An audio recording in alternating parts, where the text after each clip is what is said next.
Hey guys, welcome back to the channel. This is a story about what if Naruto never forgives Kakashi chunin exams. Before I start, please support for more amazing content and do consider subscribing to my channel and share this video with your friends. This is written by Hakureisaiga and link in description and support writer. Let's start the video. Chapter 1: A Change in Plans.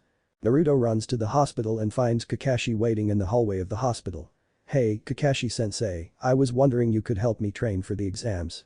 Kakashi said, sorry, Naruto, but I am training Sasuke needs more help than you against Gaara. Naruto said, but you saw what Neji did to Hinata. Kakashi said, and you saw what Gaara did to Lee. Sasuke might get killed.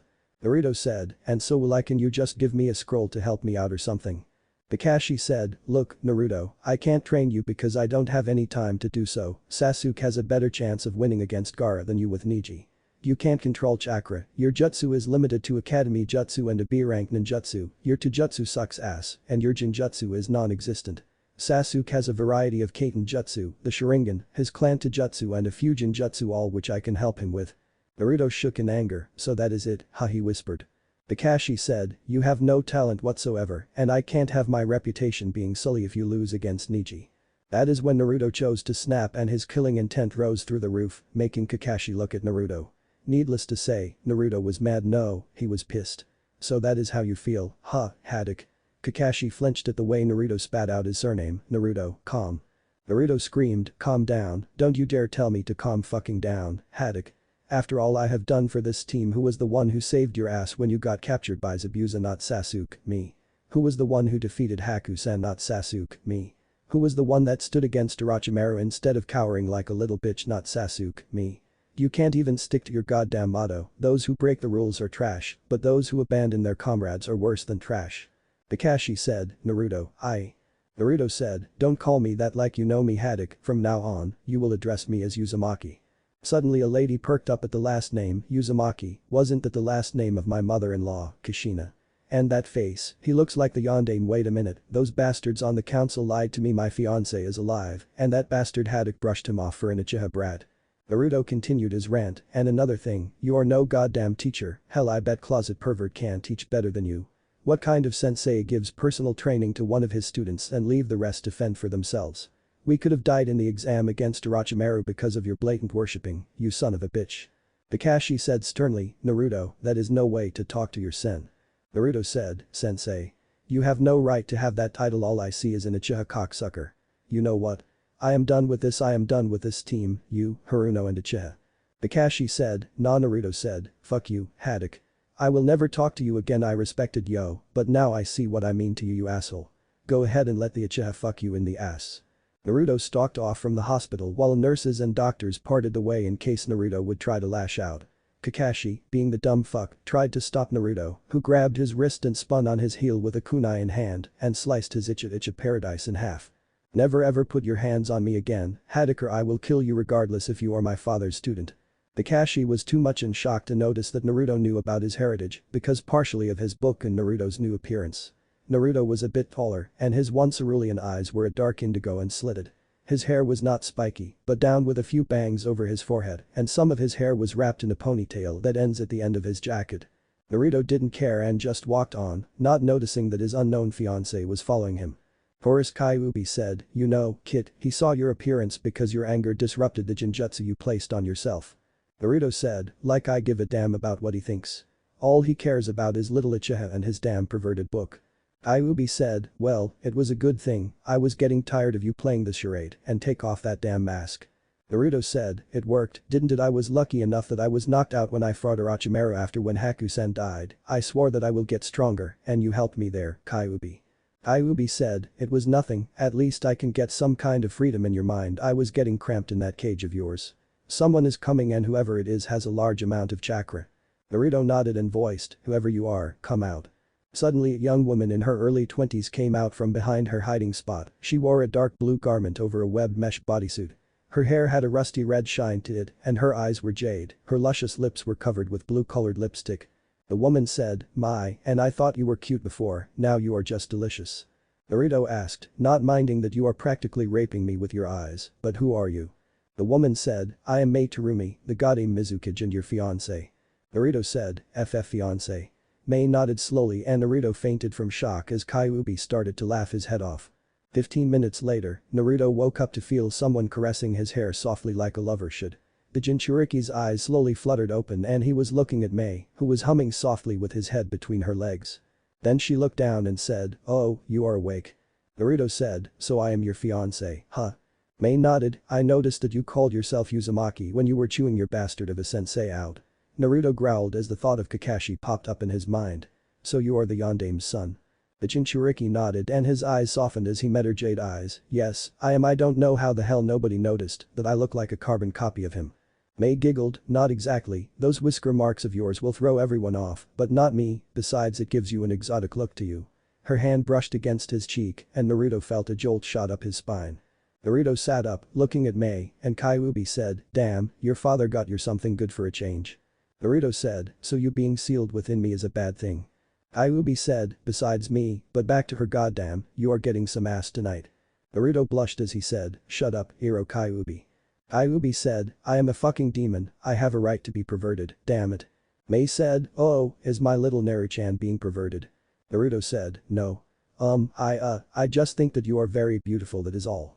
Mei blinked and grabbed Naruto's head, pressing her to her ample bosom. "Oh, you are so sweet." Naruto waves his hands in the air as Kyuubi whistled, "You lucky bastard, damn it, the times I wish I was not sealed. I would be tapping that ass by now." Naruto thought, "Mine, Kyuubi, hands off." Mei let go of Naruto, who was panting a bit. Mei said, "Well, since you are going to need help against that Niji kid, I am going to train you." Naruto said, "Seriously?" Mei said, "Yes, I can have my future husband dying on me now, can I? Now what are your affinities?" Naruto said, "Huh?" Mei's eyes narrowed, "That sensei of yours fucked you up, you were supposed to know what your chakra affinity is, by now remind me to kill him in secret." Naruto said, "I get first dibs, but you can castrate him if you want." Mei said, "I am beginning to like you, Naruto-kun." The Jinchuriki said, "Me too, Mei-chan." Mei said, "We better see the Hokage first, I need to ask him a few questions about lying to me about my fiancé being dead." She took Naruto in her arms and performed a Mizu Shunshin. Here is in Sarutobi, the god of shinobi, the professor, the Sandaime Hokage was locked in combat against his most powerful adversary, the only one that Minato Namikaze had defeated in battle. Its dreaded name struck fear in the hearts of every cage. Its name was Paperwork. Damn Paperwork, how the hell Minato took this on in stride and still had energy to mess around with Kushina-chan is beyond me. Sarutobi thought. Suddenly water rose up from the ground, startling the Sandaime and took out a kunai, ready to attack. When the misty water cleared, he relaxed to see Naruto with a young woman hugging him softly. "Oh, it is you, Naruto, and I see that you dropped the Genjutsu. Have you been keeping up with your Kinjutsu?" Naruto nodded, "Dragon's Claw and Tiger's Fang are in pristine condition, it is just that I need new jutsu to work with other than Kage Bunshin." Sarutobi said, Good, now who is this woman behind you?" Mei said, "My name is Mei Terumi, the Godame Mizukage Naruto's fiancé, who was informed to be dead by one of your Anbu." Sarutobi frowned, "I didn't inform anyone that Naruto was dead, a letter was supposed to reach you that he was going by his mother's maiden name for the time being." Mei said, "If you didn't, then who did?" Sarutobi said, "That is what I am wondering about, can you describe the Anbu for me?" Mei said, "He was wearing the regular attire for Anbu, but his weapon it was not a katana, but a tanto it was tipless." Sarutobi growled out, "Danzo, that bastard always meddling in affairs. Can I see the document please?" Mei handed him the document and Sarutobi said, "The seal is not a fake, but I didn't sign this, the only one with this seal are myself and those idiots." Naruto said, "What?" Sarutobi said, "My own teammates, the elders are in on this too. Do they realize that this would have caused war between us?" Mei said, "So that Anbu was not yours?" Sarutobi said, "No, they belong to Danzo, that Anbu is part of an organization called Root. It was supposed to be disbanded a long time ago because of Danzo taking the emotions away from them. Now I just need more proof to get him executed along with my so-called teammates." Naruto said, "You are going to have to wait because I am going to kill them, the only reason I won't is because of their grandkids, Mogi and Yuden." Sarutobi said, "Mizukage Dono, I must apologize for the insubordination of my council and will see that justice will come as long as I live." Mei said, "Thank you, Hokage Dono." Naruto said, Oji-san, your pedophile of a former student put this irritating seal on me, can you take it off?" Sarutobi looked at the seal, "Yep, that is Orochimaru's work alright. Mizukage Dono, can you get behind Naruto, that way the force I have to use won't fling into the wall." Mei nodded and got behind Naruto as Sarutobi said, "Naruto, Ramen on the ceiling." Naruto looked up and Sarutobi took his chance, "Godyukein." The blow made Naruto and Mei slid back a bit and Naruto shouted, "Son of a bitch, that hurts." Mei said, "Now that is over, can you give a chakra paper?" Sarutobi said, "I thought Kakashi told you all of you about your affinity." Naruto growled, "Apparently Haddock thinks that I am a nobody and will sully his reputation." Sarutobi roared, "What? That one-eyed bastard said that? I am sure that I can find a suitable punishment for his blatant favoritism." Naruto had a sadistic smile on his face, "I got one, Oji-san." Sarutobi said, "What?" Naruto said, "Burn his Icha Paradise books one by one and make him watch as his books slowly turn into ashes. I will be the one who does this as his punishment." Sarutobi smirked, "Consider it done, but let's wait until the exams are over, I want to see his face after you beat your opponent. Now here is the chakra paper of fire, it burns. Wind, it split into two, water, it will be damp, lightning, it will crumple and earth, crumble into dust." Naruto sent chakra into the paper and to Sarutobi's surprise, one side was crumpled up and the other was damp, but then the paper split in two halves. Sarutobi said, "It seems that your bloodline has awakened the Aritan bloodline." Naruto said, "What?" Sarutobi said, "Your mother had a bloodline called the Aritan, it allows you to combine lightning and water to create bright beams of lightning that have the ability to flow like water." Naruto said, "Nice, did she leave any jutsu?" Sarutobi said, "Her and your father, here are the scrolls and they only respond to your blood, so keep it safe at all times, or memorize them and then burn it, just in case Haddock or Sasuke try to steal it, which reminds me I will send word to Jiraiya to make that seal for you, so it can prevent them from copying the jutsu." Naruto said, "Who is that?" Sarutobi said, "He is your father's sensei and I wouldn't let Mei near him, he is an open pervert." Naruto said, "The hell? Why are all my teachers except Kakashi perverts?" Sarutobi said, "I am not a pervert." Naruto said, "Then tell me that Icha Paradise book is not in that drawer to your left." Sarutobi said nothing and Naruto said, "Thought so." Mei said, "So now it is time to start your training, Naruto-kun."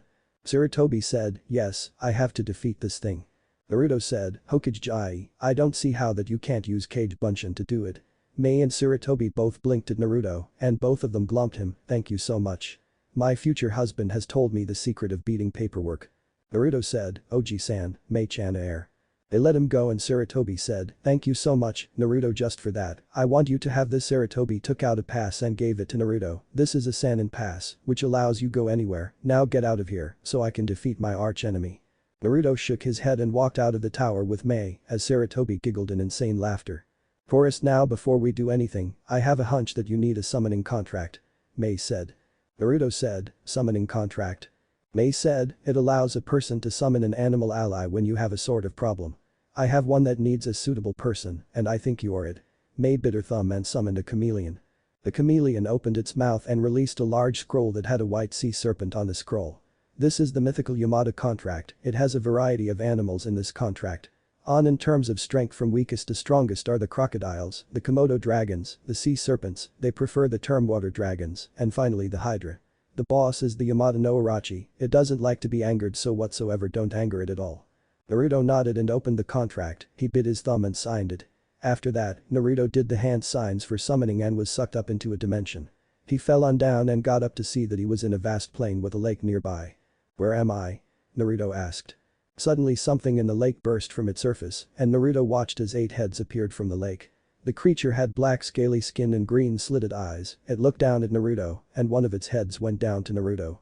It spoke in a clear tone instead of that snake-like lisp, "So you are the next one to try and summon me?" Naruto said, "Wow, you are huge, this is so awesome." The Hydra seems amused at Naruto, "I am glad you are fascinated."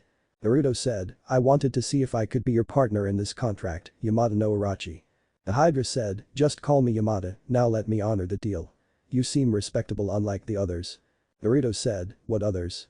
The Hydra said nonchalantly, "Most of them tried to order me to do their bidding, so I had either crushed them, poisoned them or ate them." Naruto thought, remember to never piss off this Hydra. The Hydra glowed in a light blue light and shrank down, Naruto had to cover his eyes, and then he saw a black-haired woman with pale skin and green slitted eyes. "Wow," Naruto said and Yamada said, "Like what you see." Naruto said, "Would you kill me if I said yes?" Yamada said, "No, you are too cute for that. It has been ages since our contract has been used." Naruto said, "So what do I have to do?" Yamada said, "What you have to do is stand still, what I have to do is bite you to place my seal on you. This seal completely bypasses the process when you have a problem. If you don't want to summon me, you just do your regular hand signs to get my subordinates." Naruto said, "Alright, Yamada, let's do it." Yamada took his wrist and bit his arm, and Naruto felt something burning for a minute and then saw a summoning tattoo on his forearm. It was a tattoo of 8 hydras covering his arm as if they were alive and could strike at anyone if he aimed his hand at an opponent. Naruto said, "This is a sweet tattoo, Yamada-chan." Yamada said, "Glad that you like it, Naruto-kun. I will expect great things from you. Now you better go now." Naruto said, "How do I do that?" Yamada said, "Just think that you are in the real world and it will happen." Naruto thought about Konoha and instantly he was thrusted back in the darkness. When he opened his eyes, he saw Mei looking at him. "I see that you got the boss to trust you." Naruto lifted up his arm to show her the tattoo. "I am just that awesome, now let's get to work, Mei-chan." Chapter 2. Gone, Uzumaki. Namikaze is born. 1 month later, the Hokage and Kazekage were sitting in the cage booth, waiting for the crowd to get settled in their seats. Ino said, "Sasuke-kun is not here and neither is Naruto either." Sakura said, "Who cares, he can't beat Neji, he is a genius just like Sasuke-kun." Ino said, "But Sakura, that is your own teammate, at least have some faith in him." Shikamaru looked around, "Where's Naruto and that Dosu guy? Naruto wouldn't miss a chance for avenging one of his friends." Denma said, "Stop looking around, face the customers, in this main tournament, you guys are the stars." The Jonin near the Hokage said, "We can't find Naruto, Uzumaki or Sasuke-chan." Then Sarutobi looked out of the corner of his eye to see Mei coming up. "Don't worry, I am sure that Naruto Uzumaki is fine, but keep on the lookout for Sasuke-chan." The Sandame said, "Hello, Mizukage Dono, I trust that the long journey was not too long." Mei smirked, "Not at all, Hokage Dono." "Hello, Kazekage Dono." The Kazekage nodded his head in respect to her, but inside, Orochimaru was panicking about her presence, and he just might have to change his plans or call off the invasion. Hiruzen whispered, "Mei-san, do you know where Naruto is?" Mei said, "Don't worry, he is here, he just likes a flashy entrance." Sarutobi smirked and then he stood up, "Thank you, everyone, for coming to Konoha's chunin exams. We will now start the main tournament matches between the 8 participants who made it through the preliminaries. Please stay and watch until the end." The Kazekage commented, "If it's 8, then 2 appear to be missing." Sarutobi said nothing, and while that happened, Genma pulled out a piece of paper. "There's something I would like to tell you before the matches, look at this." Everyone peered at the matches to see that it was even. "There are some minor changes to the tournament, so check again who you are fighting." Shikamaru thought, "I had an extra match, did that Dosu guy forfeit?" Gaara's hand began to twitch as he waited in anticipation. Genma said, "Okay, this is the finals, the secrecy is different, but the same rules from the prelims still apply, got it? Now will Naruto Uzumaki and Neji Hyuga step forward?" Neji stepped forward with a smug look on his face, and suddenly a blast erupted near the entrance of the arena. The crowd along with Genma and the genin looked towards the entrance to the smoke and hear a bell. Occasionally a hooded figure with a tattered cloak and a straw hat with a bell attached to the front walked toward them. The figure wore black fingerless gloves and had Jonin-style black pants with black tape wrapped tightly around his ankles, and he wore black ninja sandals. The figure walked slowly and ominously toward them, not sparing anyone a passing glance, and stood in front of the proctor. "Your name?" Genma said with a smirk. The figure slowly took off his hat and threw back his hood to reveal a familiar face, the one and only Uzumaki Naruto. Sarutobi smirked, "He is still the prankster at heart, eh?" Genma said, "Good, now will the contestants please clear the area." Shikamaru said, "Troublesome, Naruto, you almost gave me a heart attack. I thought I was the only Konoha genin here." Naruto said, "Are you sure it wasn't that you were worried about me?" Shikamaru said, "Nah, I know you wouldn't miss beating the shit out that Hyuga and Sasuke." Naruto said, "You are right as always, Shikamaru, now enjoy watching me, the new me that is." Shikamaru smirked as he walked past him and Naruto said, "Oi, Temari-san." Temari looked at him with surprise as he threw his hat to her, "Hold this, will you, beautiful." Temari blushed as she nodded and walked up the stairs quickly. Then Naruto's gaze hardened as he stood in front of Neji. "This will be good," Kiba said. Hinata thought, "Naruto-kun." Ino said, "I doubt he will win, but I hope that he will be alright." Sakura said, "He will lose against Neji." Hitetsu whispered to his friend, Izumo, "But for the kid to get this far." Izumo said, "Yeah, for guys that got far by luck, this is the end of the line." Hitetsu said, "Naruto's opponent is just too tough for him."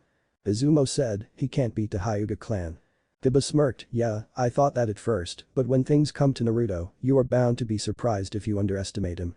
Naruto took off his cloak to reveal that he was wearing a long-sleeved black sweater with a turtleneck collar. On his shoulder, he wore the Uzumaki swirl in the left, there was a Hiraishin kunai embroidered on it. If you were looking at his back, you would see yin and yang symbol, with the dragon bursting out of the black and the white tiger on the white.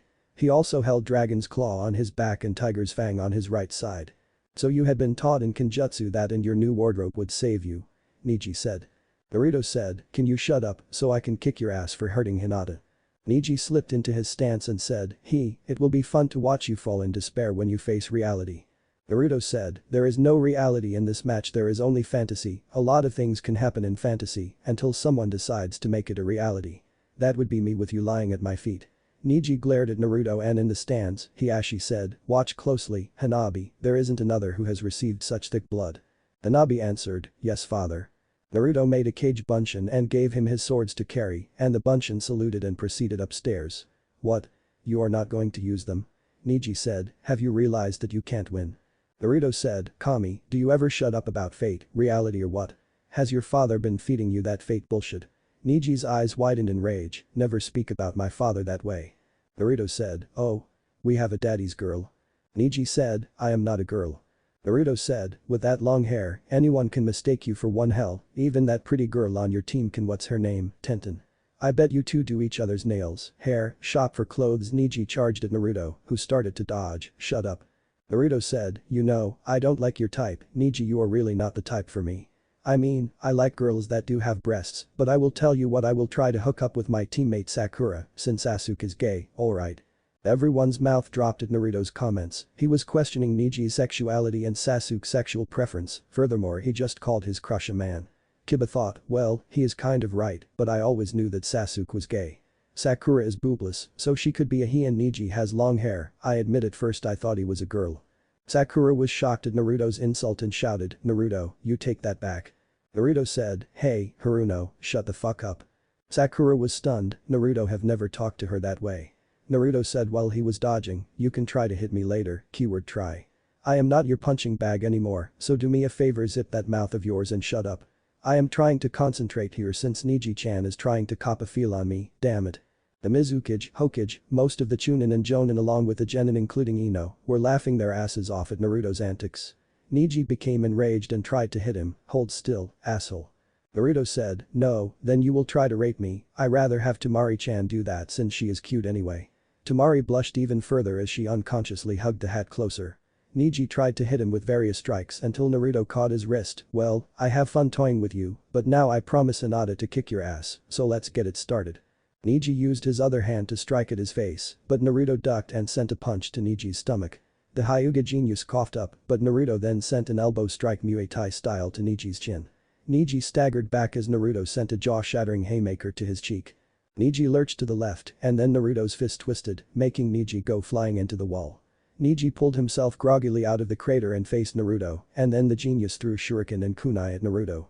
Naruto immediately drew a kunai to block them and used the kunai's hole to catch the last one. Niji charged at Naruto, who smirked and charged toward Niji.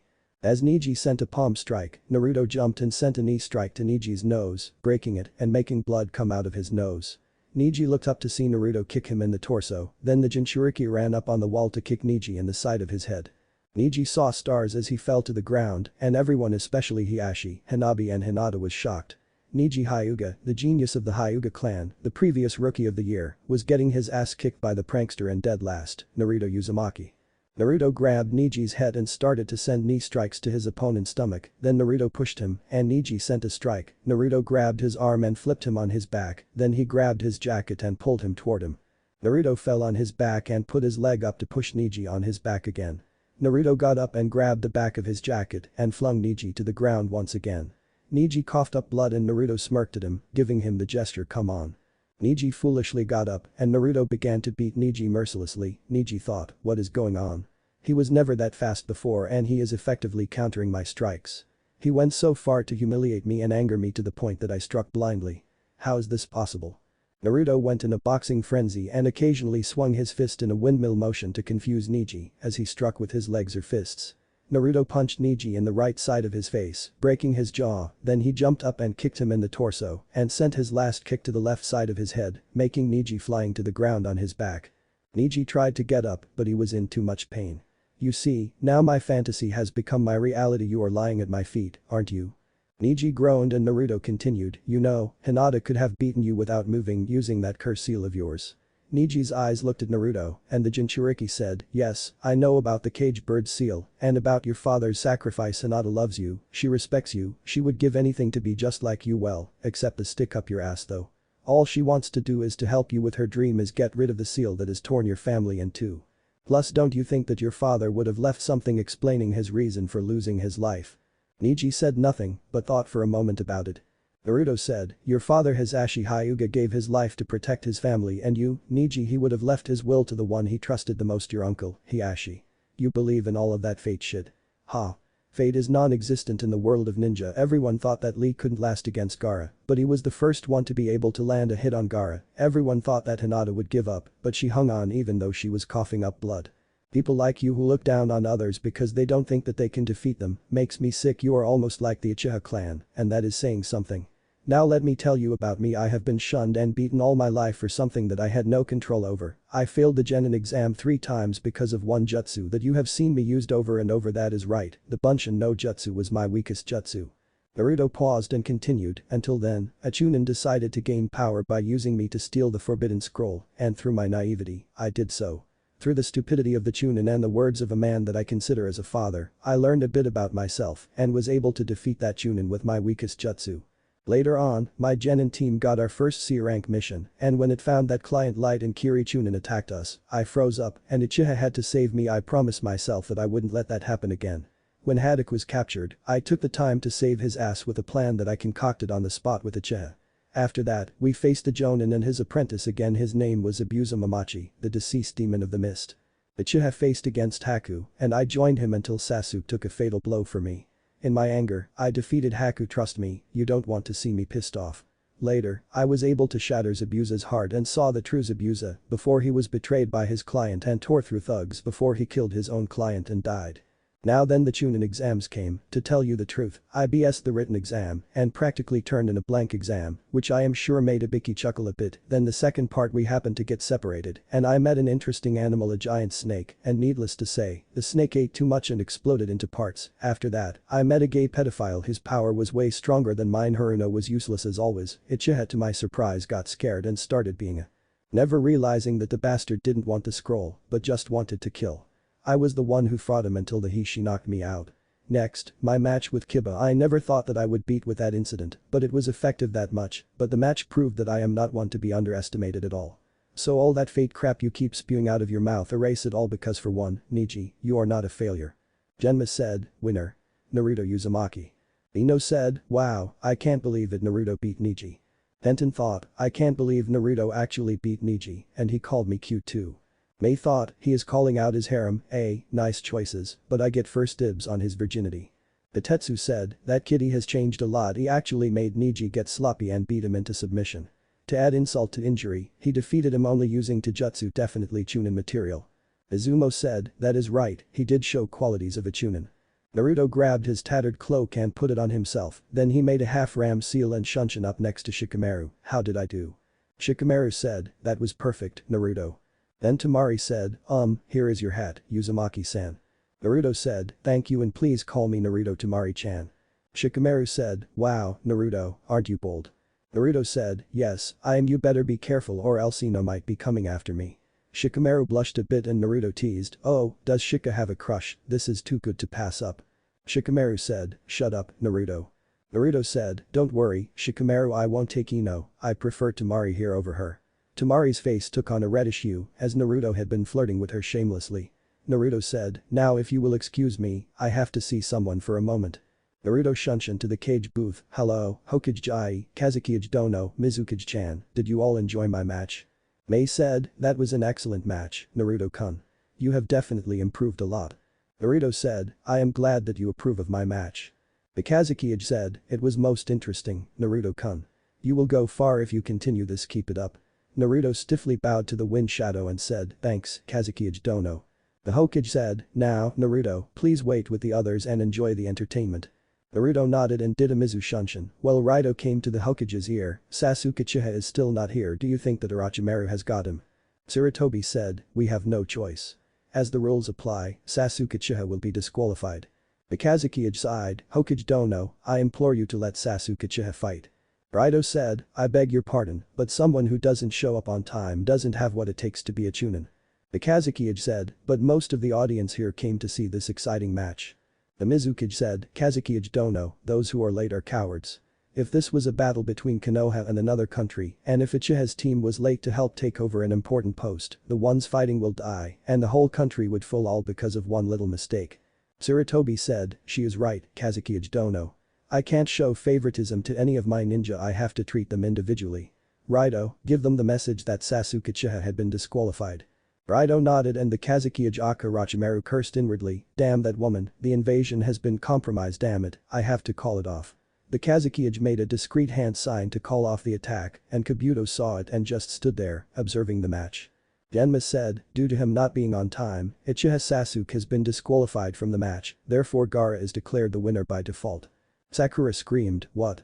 The crowd started to get agitated, but Genma didn't care and Naruto said, oh, well, I don't get to kick Uchiha's ass, such a shame. Genma said, will Sabaku no Kankuro and Aburame Shino please come down to the arena?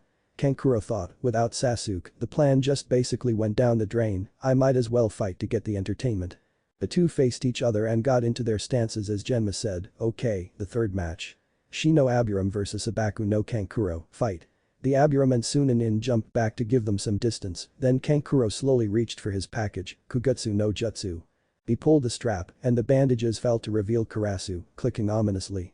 Shino slowly had his Kakachu bugs moved all over his body, I am a member of the Aburame clan, our policy is to never underestimate our opponents, no matter how small they are, and to fight with our full strength. Kankuro growled, bring them on. Kankuro moved Karasu towards Shino, and with a flick of his fingers, a hidden blade in its wrist popped out, surprising Shino. The Aburame moved away to see the blade sink into the ground in front of him. Shino looked at the blade to see that the area surrounding the blade changed into a light purple color. The blade is laced with poison. He thought, I must be careful for any more surprises. Kankuro maneuvered his puppet to attack Shino again. Shino dodged the next hidden blade in the puppet's left wrist and then moved into the trees for cover. Kankuro stated, it's no use. He had the puppet followed Shino into the brush while the Aburame sat in silence, only hearing the constant chattering and clicking of the puppet. Kankuro found Shino and sent Karasu after him, activating his ribbed blades in the puppet. Shino threw 2 kunai at it to stop it and the puppet poofed to reveal a log. Hakureisaiga, Shino said. Then he looked down and dodged it by jumping up in the open air, but Karasu followed after him. Heh, you are making this way too easy. Kankuro said as he twitched his ring finger and middle finger. The puppet opened its mouth to shoot out 2 small knives. It hit Shino in his torso and shoulder dead on, making Kankuro pump his fist up, that did it. Suddenly Shino dissolved into a group of Kakachu bugs, making Kankuro shout in shock, huh?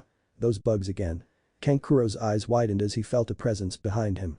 Just in time, he turned to see Shino aim a punch at him, but the young puppet master ducked swiftly and moved away from him. He shouted, so you made a bug clone and snuck up behind. Very clever. Shino stated, it is simple really, I could tell that your strength is long-ranged, not close combat.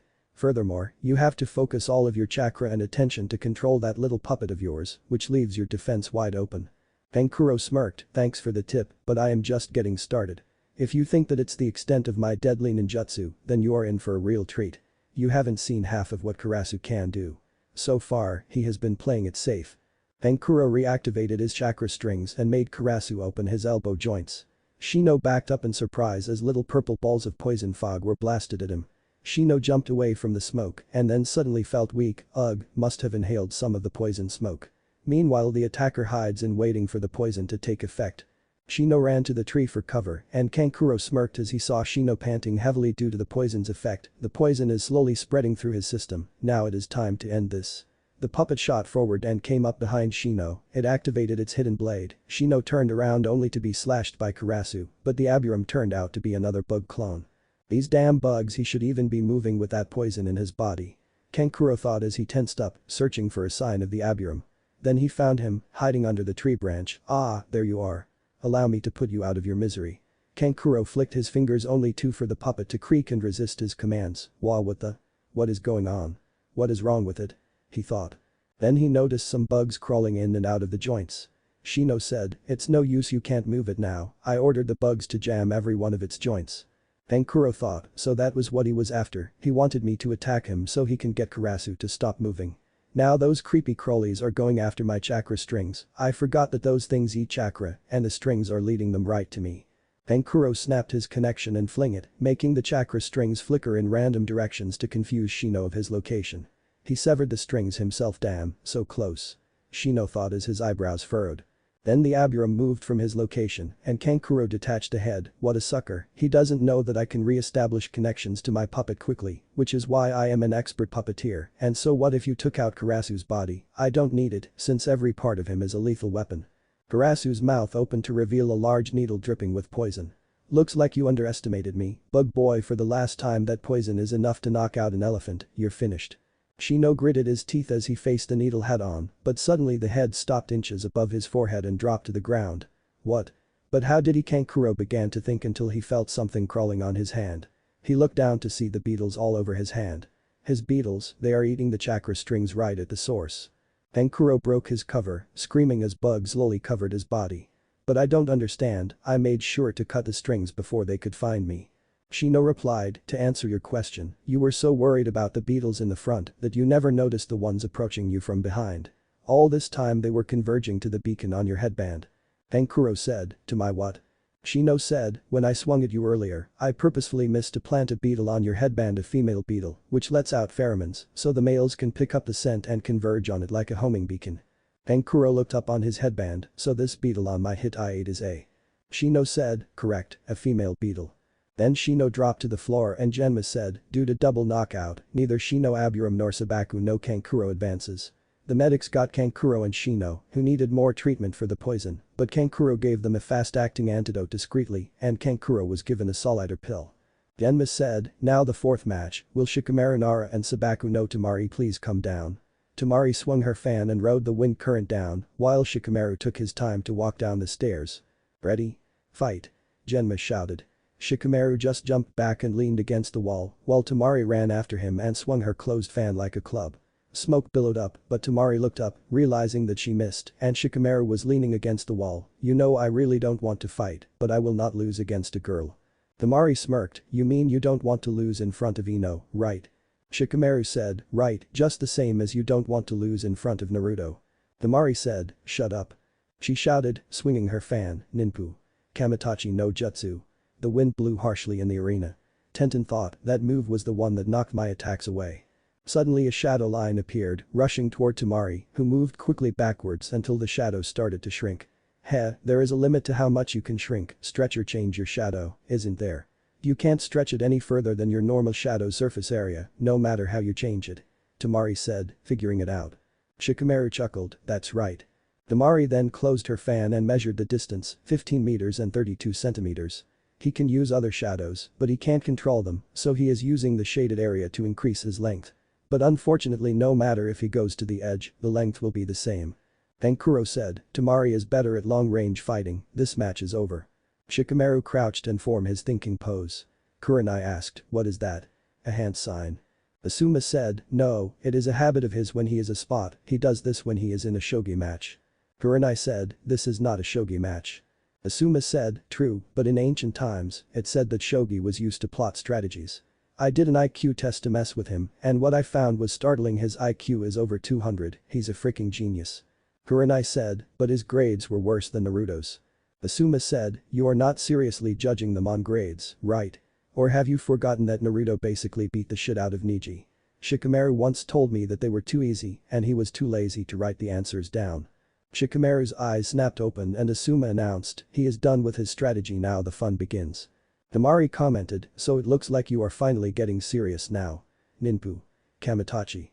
Shikamaru moved to cover in the trees and took off his shirt. It is no use trying to hide. Stop running or give up. Kurenai said, what is he doing? Asuma said, I could have sworn that he had a strategy thought up. Suddenly two kunai were thrown, Tamari dodged only to get in the path of another. She blocked it with her fan, and a series of explosions were sounded in front and behind her. He attached explosive tags. She thought, he is trying to distract me. Then Shikamaru's shadow sprang in action. Tamari thought, nice try, but your shadow can't pass this line, wait, hold on, aw, shit, the shadow, sure enough, passes over the line, making the wind user sprang backwards yet again. I see, she stated, you use those kunai as distractions to keep me occupied while the sun moves, giving me more leverage. This should be your limit now. Shikamaru said nothing, staring at her, and Kankuro shouted, "Temari, above you." She looked up to see a makeshift parachute made out of Shikamaru's shirt and a kunai attached to the bottom of it. "Fuck me," Temari cursed as she dodged the growing shadow. "You will not escape," Shikamaru declared. Temari moved as she thought, impressive, using the kunai to distract me from his shadow, and then using his shadow to distract me from looking up and noticing the parachute, but it's clear to me now. The shadow stopped and receded back a bit, so Temari stopped and flipped open her fan and placed it in front of her. "I need to finish this quickly. His shadow will move farther as the sun moves, so I will use Bunshin no Jutsu, which will draw his attention to it. Then I will jump out and use all my chakra into the strongest possible Kamitachi to rip him apart. Now where is his shadow? Good, it's nowhere near me." Temari thought, initiating attack Bunshin no. Suddenly she froze and thought, what? I'm frozen. Shikamaru sprang his hands apart, finally Kajime no Jutsu success. Temari said, but your shadow was nowhere near me, how did you get me?" Shikamaru said, "I let you look behind you." He turned his head and Temari under his Jutsu spell did the same. Temari's eyes widened as she saw a hole behind her and sure enough, his shadow connecting to hers. When you use the Kamitachi no Jutsu, you lose some of the gravel, and where Niji was at, the big rocks made the shadows, and I had my shadow connected to each one until I got to you." Temari gritted her teeth while Shikamaru said, "Checkmate." Next, Shikamaru and Temari walked to each other and Shikamaru said, "That is it, I forfeit. Although I want to impress someone, I have no chakra left to continue, even if I plotted 200 moves against you." Genma said, "Lazy to the end, eh? Winner." Sabaku no Temari. The shadow receded back to Shikamaru and Temari looked at Shikamaru. Then Naruto jumped over the railing and walked to Shikamaru. "Nice job, Shikamaru, you lazy bastard." Shikamaru smirked, "Man, I'm tired." Naruto said, "You know that you are going to be promoted now, don't you?" Shikamaru said, "Yay, but at least it will get my mother off my back for a while." "Listen, Naruto, be careful, you know what he is capable of." Naruto smirked, "Hey, I am unpredictable, I will be fine otherwise, so I will be fine." Then he added in thought, "If I don't, Mei-chan would kill me if I died and Gaara if he killed me." Temari felt sorry for Naruto, he was charming and sweet, but now he was going to be killed by her little brother, Gaara. Shikamaru walked up the stairs and thought, "I hope you know what you are doing, Naruto." Gaara soon shunned into the arena and he started to laugh a bit, "Since Uchiha doesn't want to be here, you will test my existence." Naruto said, "Nah, I planned on living. I kinda want to lose my virginity to my shining beauty before I die." Then the cage booth, Mei started to blush a bit since her last name literally meant shining beauty and it was Naruto's nickname for her. Genma said, "Begin." Naruto jumped back and stood ready while Gaara's gourd started to spew out sand until they were interrupted by swirling leaves, and in the middle of it were the two people that Naruto despised a lot, Kakashi Haddock and Sasuke Uchiha. Chapter 3: The True Meaning of Strength. Naruto looked at them with disgust and Kakashi said, "Did we make it?" Genma said, "No, Kakashi, as you can see, Uchiha has been disqualified," declaring Gaara the winner. "Now can you please move to the stands, you are interrupting the match." Sasuke shouted, "What? No. I am supposed to fight him, this is my match." Genma said, "Kid, you lost that match since you decided not to be on time. If your comrades were in danger for this, you would been shunned for the rest of your life for not saving your teammates, now beat it." Sasuke charged at Gaara, but then a clone of Naruto moved in front and knocked out the Uchiha by slamming various punches in his solar plexus. The boy slumped to the ground and Naruto mercilessly kicked Sasuke to Kakashi's feet. "Take your fuck buddy and leave," the clone said coldly before flipping his former sensei the bird. Kakashi grabbed Sasuke and moved to the stands while Genma said, "As I was saying, the fifth match between Uzumaki Naruto and Sabaku no Gaara, Hajime." Genma moved away and Naruto jumped back to avoid the sand. "Like Lee, his taijutsu is effective, but it was not enough, so I guess I have to rely on ninjutsu, and if push comes to shove, Kyuubi's chakra." Our blonde hero thought. Naruto moved his hands and immediately flipped through hand signs, Suiton. Miserapa. He spat water at Gaara, but the sand rose up to protect him from the water blast in Naruto's calculation. He smirked as he did the same jutsu again and again, making Gaara send new sand to protect him. Gaara said, "Are you done yet? If so, I just have to kill you." Gaara raised his hand and the sand reacted slowly to his command. "What?"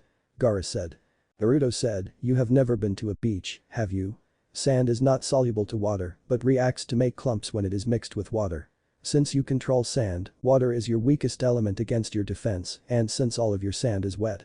Naruto appeared behind Gaara as he finished, "Means that you can't be protected at all." Naruto sent Gaara a jaw-shattering punch to the face and made the Tsunejin Shuriki go sprawling on the ground. Meanwhile Lee and Guy just arrived to see Naruto's performance. Both were surprised that Neji was beaten, and furthermore, Naruto was fighting an opponent that Lee couldn't survive against. Naruto looked to see Lee was here and smirked, "Now for my next jutsu, Kage Bunshin no Jutsu." Bushy brows style. A Kage Bunshin appeared, but in the form of Lee. "Alright, time to unleash the full power of youth." Naruto said, "Go, Lee." The Lee Bunshin moved towards Gaara and began to plummet Gaara all over. I were touched that Naruto gave his youthful student a tribute to him, while Lee had tears in his eyes, silently thanking Naruto for his kindness. Just Gaara was able to dispel the Lee Bunshin with his sand, and Naruto gave Gaara a roundhouse kick. Gaara staggered back and Naruto did another one. Suddenly the camera closed in on Naruto's face as he said two words, "Roadhouse." I don't own this quote, Family Guy does, and Third Fang inspired me to use this. Gaara got up and sent his sand toward Naruto, who ducked under it and said, "Also another thing about your sand is that it has a whole bunch of minerals including some conductive ones. So lightning is also your weakest, and your sand is laced with water too." Gaara's eyes widened as Naruto said, "Raiden." Haration.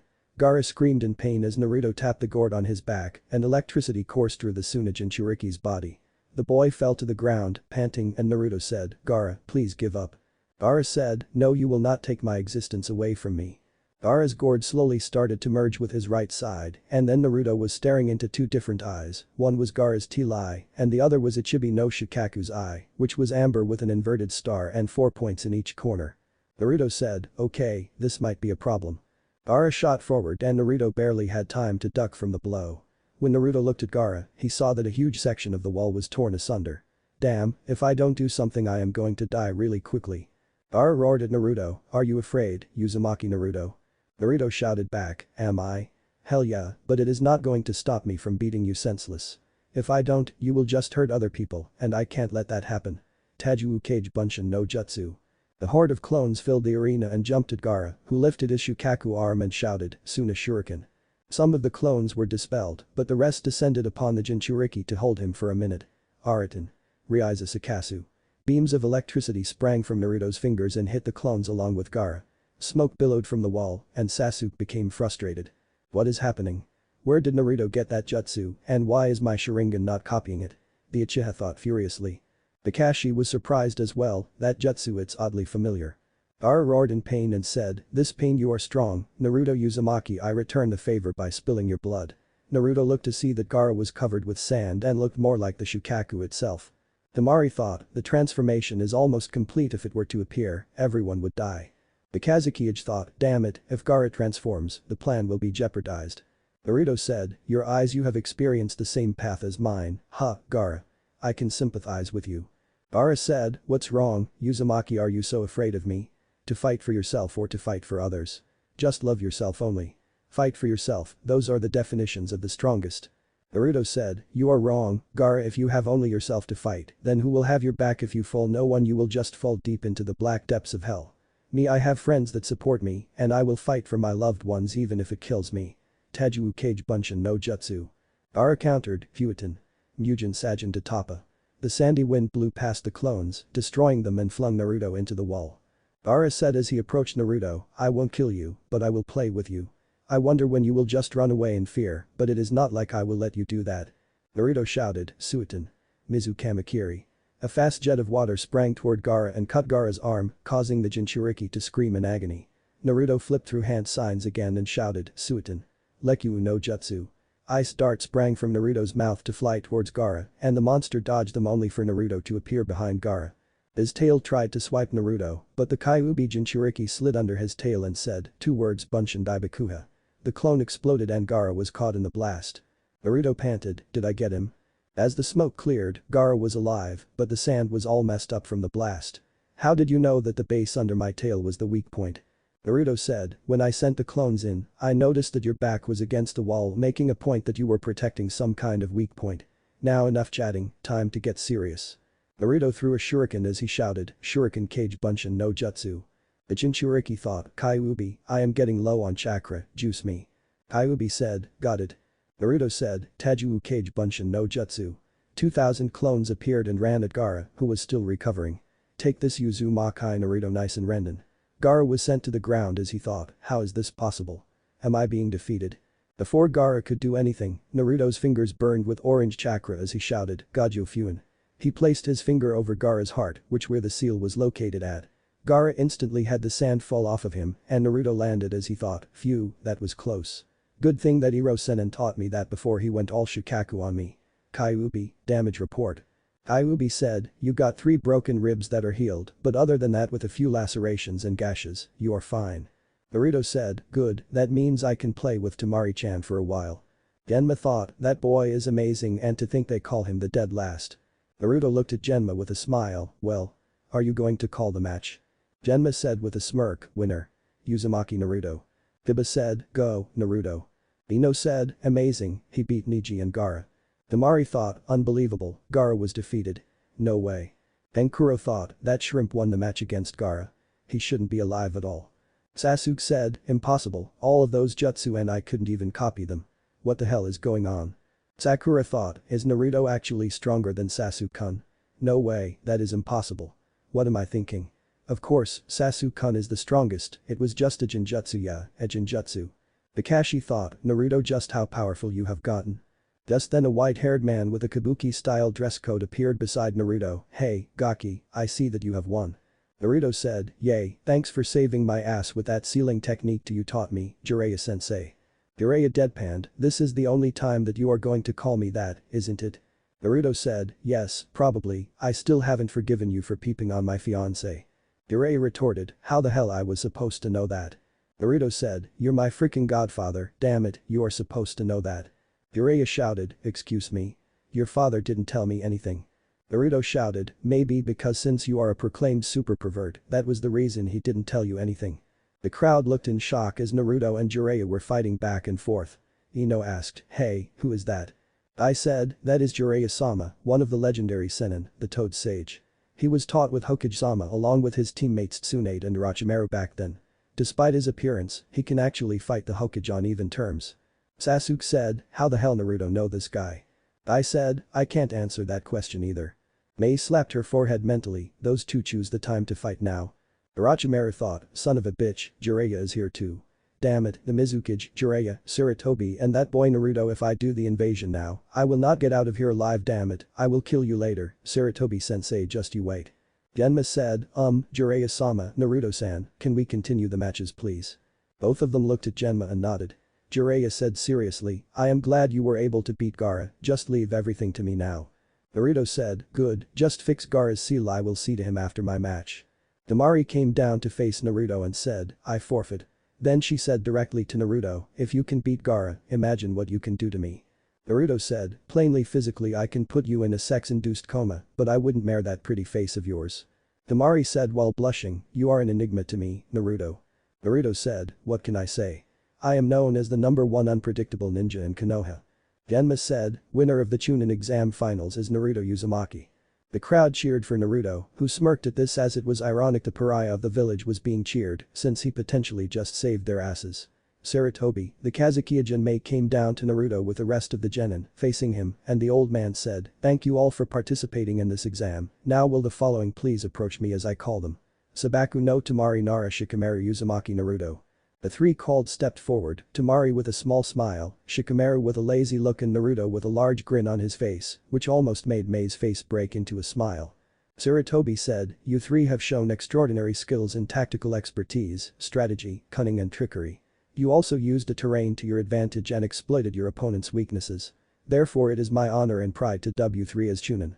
Mei handed them their certificates and their flak jackets, then she shook each one of their hands in respect. Naruto winked at Mei, who winked back at him. Now to the rest of you, don't give up hope and proceed to do better next time. This concludes the Chunin exams, we will see you in 2 years. Thank you for your time. The crowd moved away from their seats and the Kazukiage left to go brood for a moment. Shikamaru said, man, I didn't want to be a Chunin, it means more responsibility. Naruto said, but it gets your mother off your back. Shikamaru said, what a drag. He walked away to meet his team to congratulate him being a Chunin. Temari said, I never thought you would beat Gaara, Naruto. Naruto said, it sounds like you were worried about me, Temari-chan. Temari blushed and looked away as Naruto smiled, so you were well, thanks for caring. Now let's go see your brother, that seal of his should be fixed up about now. Temari said, how did you know that he had a seal? Naruto said, we are the same except I had friends while he had no one but himself. Suddenly a familiar voice called out his name. Naruto didn't need to look to see who it was since it was high-pitched. The Jinchuriki grabbed Temari. Let's go, I really don't want to talk to them. He made a half-ram seal and Mizu shunshin to Gaara's room. Gaara's room. Jiraiya was panting in exertion as he finally fixed Gaara's seal, then Naruto along with Temari appeared in the room. Hey, Gaki, who is this? Jiraiya asked.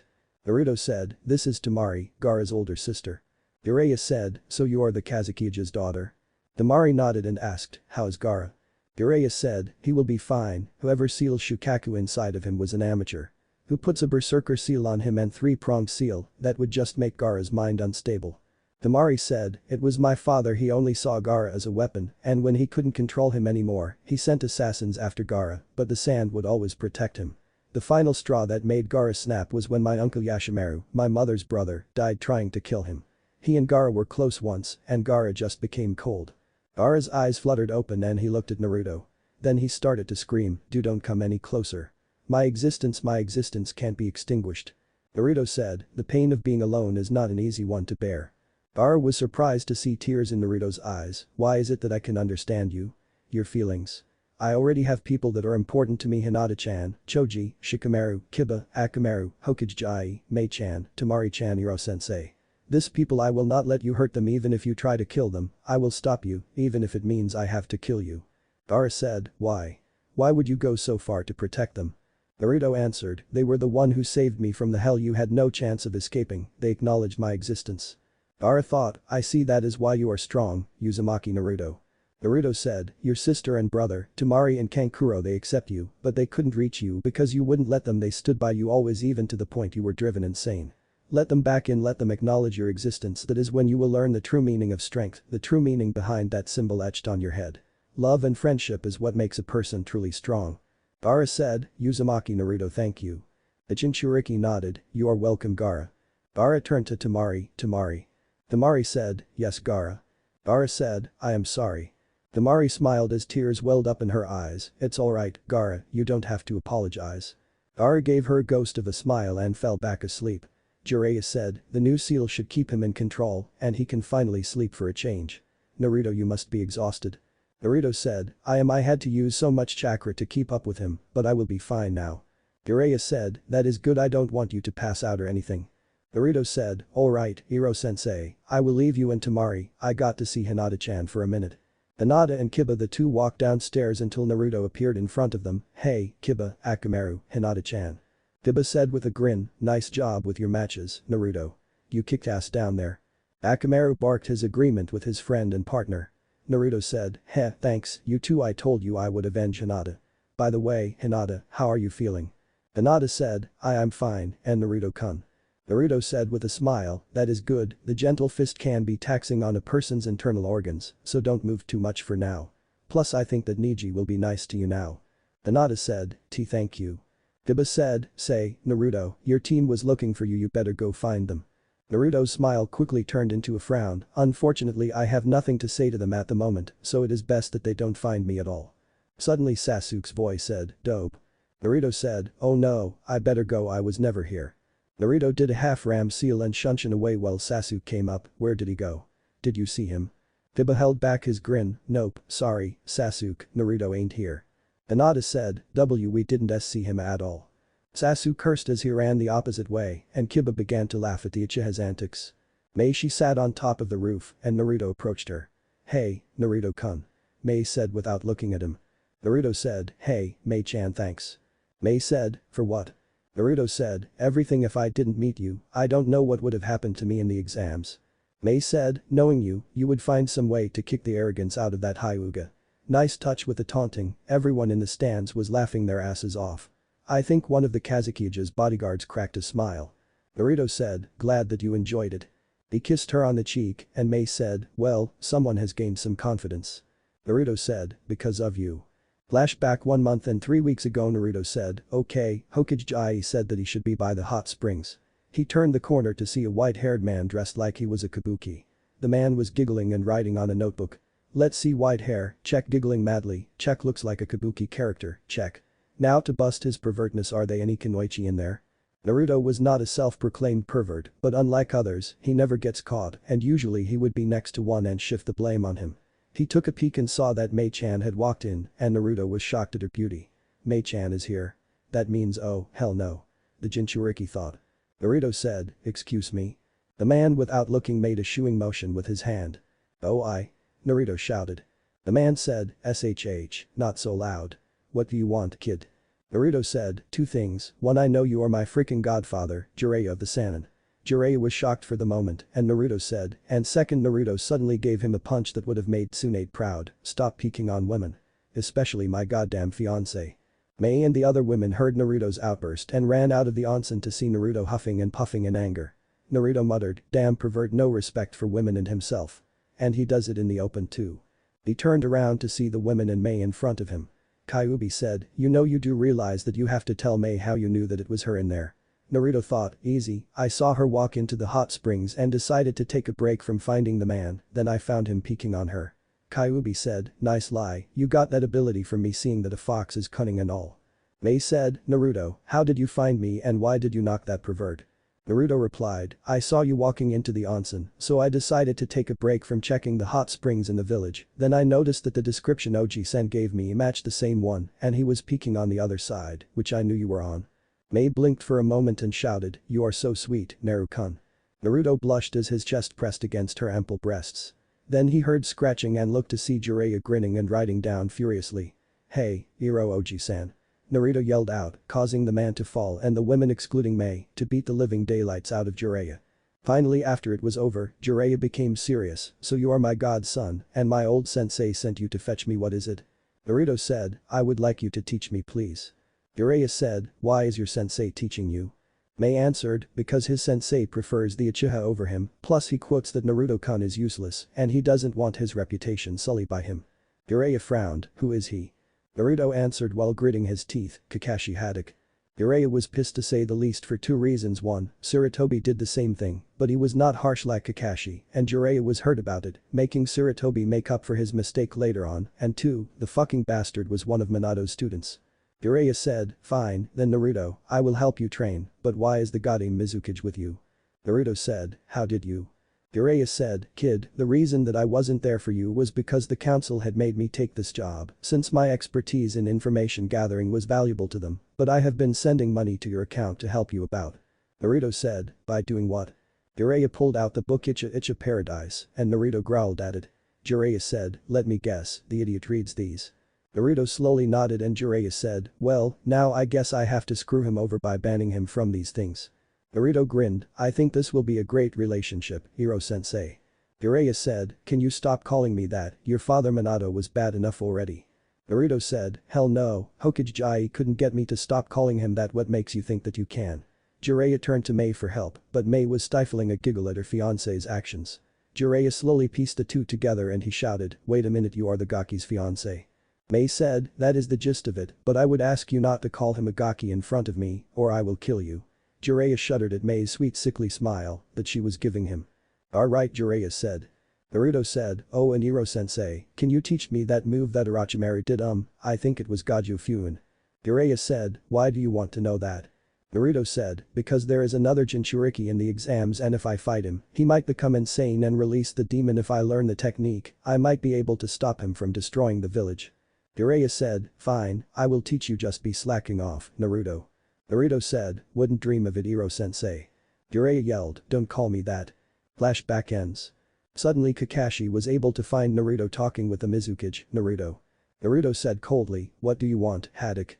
Can you see that I am busy? I don't have time for you and plus you might sully my reputation. Kakashi flinched as Naruto used his own words against him, Naruto, I wanted to talk to you. Naruto sighed, fine, you got 5 minutes and I told you to address me as Uzumaki. Kakashi said, where did you learn those techniques from? Naruto said, the freaking library. Kakashi said, that is impossible. Naruto said, you have forgotten, Haddock, nothing is impossible around me. The one-eyed Cyclops had to admit that was a fact, when did you get those swords? Naruto said, Hokage gave them to me for a present when I saw one of the Anbu training when I was 12, he gave them to me as a birthday present. Kakashi said, will it be possible? Naruto said, sorry, time's up, Haddock, but thanks for playing today. Please take this consolidation prize. Naruto flipped him off and the Mizukage smirked at the antics, but Kakashi said, Naruto, not in front of Mizukage Dono. Mei said, "Oh, it is fine with me, besides I think it is highly unfair to neglect one person and leave the rest to fend for themselves." Kakashi said, "I don't know what lies." Mei's gaze hardened, "It is no lie, Haddock, and you know this for a fact. All you care about is reputation, and you blew off one of the strongest ninja for some copycat brat." Kakashi said, "With all due respect, I have done nothing of the sort." Mei snorted, "Please Haddock, I was there when you were reading that book and told Naruto about his skills. You quoted he couldn't control his chakra, his jutsu were limited to academy jutsu and a B rank ninjutsu, his taijutsu sucks ass, and his jinjutsu was non-existent. Instead of you giving him a scroll to help him with it, you decided to cut your losses and hope for the best. I am very disappointed with you, and I am sure the Hokage is too, since I happened to report on how insensitive his jonin were. Needless to say, the Hokage was very displeased with your actions and said that he will deal with you accordingly." Kakashi was sweating as he tried to explain himself until a large noise alerted them to the location. Orochimaru the Snake Sannin discarded the Kazukiage robes and said, "Kabuto, let's go but summon the snakes, I might as well give Sarutobi a farewell gift." Kabuto said, "So another time then, Orochimaru-sama." Orochimaru said, "Sasuke will come first, then I will kill that old man after that. Also keep an eye on Naruto, he is getting too strong for his own good, if there is an opportunity, be sure to kill him." Kabuto nodded, "As you wish, Orochimaru-sama." Kabuto gave the signal to the snake summoners and the snakes attacked the walls of Konoha while Orochimaru's evil laugh rang in the distance. "Soon Konoha will crumble and burn in the ashes of their own will of fire," Orochimaru said evilly. Konoha Naruto said, "Son of a bitch, the bastard is attacking." The Jinchuriki thought, "I better move so I wouldn't show Haddock my summoning contract or else he will try to make me give it to a Uchiha team." Naruto shunshine toward the snake and bit his thumb, then he lifted up his sleeve to spread blood on the tattoo to bring out Yamada no Orochi. "So soon, Naruto-kun? What is the problem?" Yamada said. Naruto said, "Your cousins are trying to destroy the village." Yamada's eyes narrowed, "Those snakes, I will kill them without mercy." Naruto said, "History between the two of you?" Yamada said, "Manda, the snake boss tried to overthrow me, but I was too strong and I took away his status, then I banished the snake from my realm. It seems that the asshole has established his own realm." The Jinchuriki smirked, "Then let's get to work, Yamada-chan." Yamada said, "Right." Immediately the snake locked onto Yamada and converged on her, but then they heard Jiraiya's shout, "Kuchius. Yatai Kuzashi no Jutsu." A giant toad with two swords on his back appeared and squashed some of the snakes with Jiraiya on top of it. "Nice job, Gamma Hero, so that is your summon, Naruto?" Naruto said, "Yes, is she wonderful?" Yamada said, "Oh, Naruto-kun, stop that, you are making me blush." Jiraiya said, "We better take care of these summons before they cause any more damage." Naruto said, "Right, but first Henge." Naruto transformed into Mei and said, "I want to keep the summon a secret since Haddock might try to steal it." Jiraiya said, "Good thinking, I noticed that she is at the Hokage Tower, so she will be fine, let's go, Gamma Hero." Gamma Hero said, "Right." He drew his swords and began to carve up the opposition, while Naruto Mei with Yamada no Orochi killed 8 snakes at a time. Yamada no Orochi has heads that controls the elements: fire, water, lightning, earth, wind, shadow, light, and finally ice. "Gamma Hero, give me some oil." Jiraiya shouted. Gamma Hero flung up his swords and flipped through hand signs, Gamaden. Jiraiya shouted, "Katen. Gamayuenden." The oil-covered snakes were burned, writhing in pain, and Yamada finished the job with a combination of hers and Naruto. "Naruto-kun, send a lightning attack." Naruto said, "You got it. Raiten. Kanjikiha." Yamada said, "Hyoten. Taketsu Urano." The ice breath coupled with the lightning provided the attack with a shocking surprise. Naruto said, "Hey, Yamada, I got a phrase for this." Yamada said, "What is that?" Naruto said, "The name is Uzumaki, I put a shock to your system." Yamada said, "Nice phrase. An. Don't own static shock, ha, WP can't sue my ass." Soon the battle was over and Yamada was dismissed along with Gamma Hero. Naruto and Jiraiya came up together and the sage said, "Nice work there, kid. Your summon is perfect for you." Naruto said, "Damn straight." Suddenly Sasuke and Sakura found him and Naruto groaned while Jiraiya took a glance at them. "I finally found you," Naruto. Sasuke said, "How dare you steal my chance to defeat Gaara?" Sakura chimed in, "Yeah, Sasuke-kun should have had that match, not you." Naruto replied, "It is not my fault that your ass was not on time and don't even start that I got special treatment because the Hokage can't show favoritism to his shinobi, no matter how close they are. Now go away and go fuck like rabbits or something." Sakura intelligently threw her fist at Naruto, who sighed and grabbed it. Then he twisted it to the side and kicked behind her kneecaps, bringing her down to the ground. Listen, Haruno, I will not tolerate you trying to hit me at all. I will not, I repeat, will not be your punching bag every time the Uchiha rejected you to get fucked in your dry, seeing that Kakashi is a better candidate than you. So I will advise you to never cross me again, and oh, from now on, you will address me as Uzumaki-san, not Naruto or Baka. Are we clear? Sakura said nothing, but tears were silently streaming from her eyes, and Naruto increased his grip. Are we clear? Sakura cried out, hi. Naruto let go of her and said, good, now get out of my sight. Sakura quickly moved away from Naruto while she was crying a bit, but Sasuke said, dope, how come I can't copy your jutsu? Naruto said, because that is a secret, Uchiha. Now I suggest you go run along and go suck Haddock's. Jiraiya snickered at the Uchiha's red face, and Sasuke said, I demand that you tell me where did you learn those jutsu? Naruto said, go check the damn library. Goodbye, Uchiha, I pray that we will never meet again.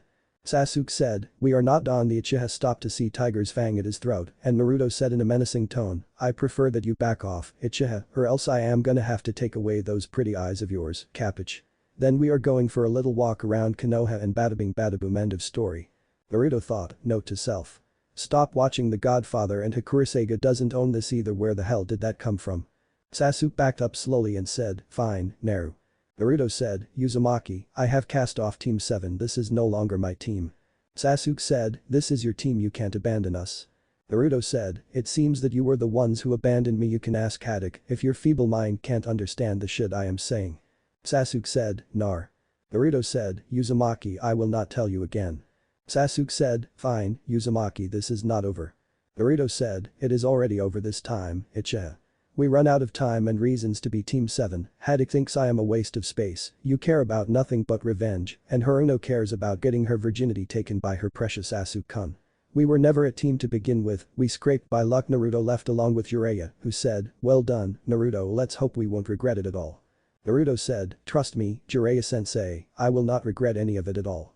Then an Anbu came down, Jiraiya-sama, Naruto-san, the council and the Hokage wish to see you.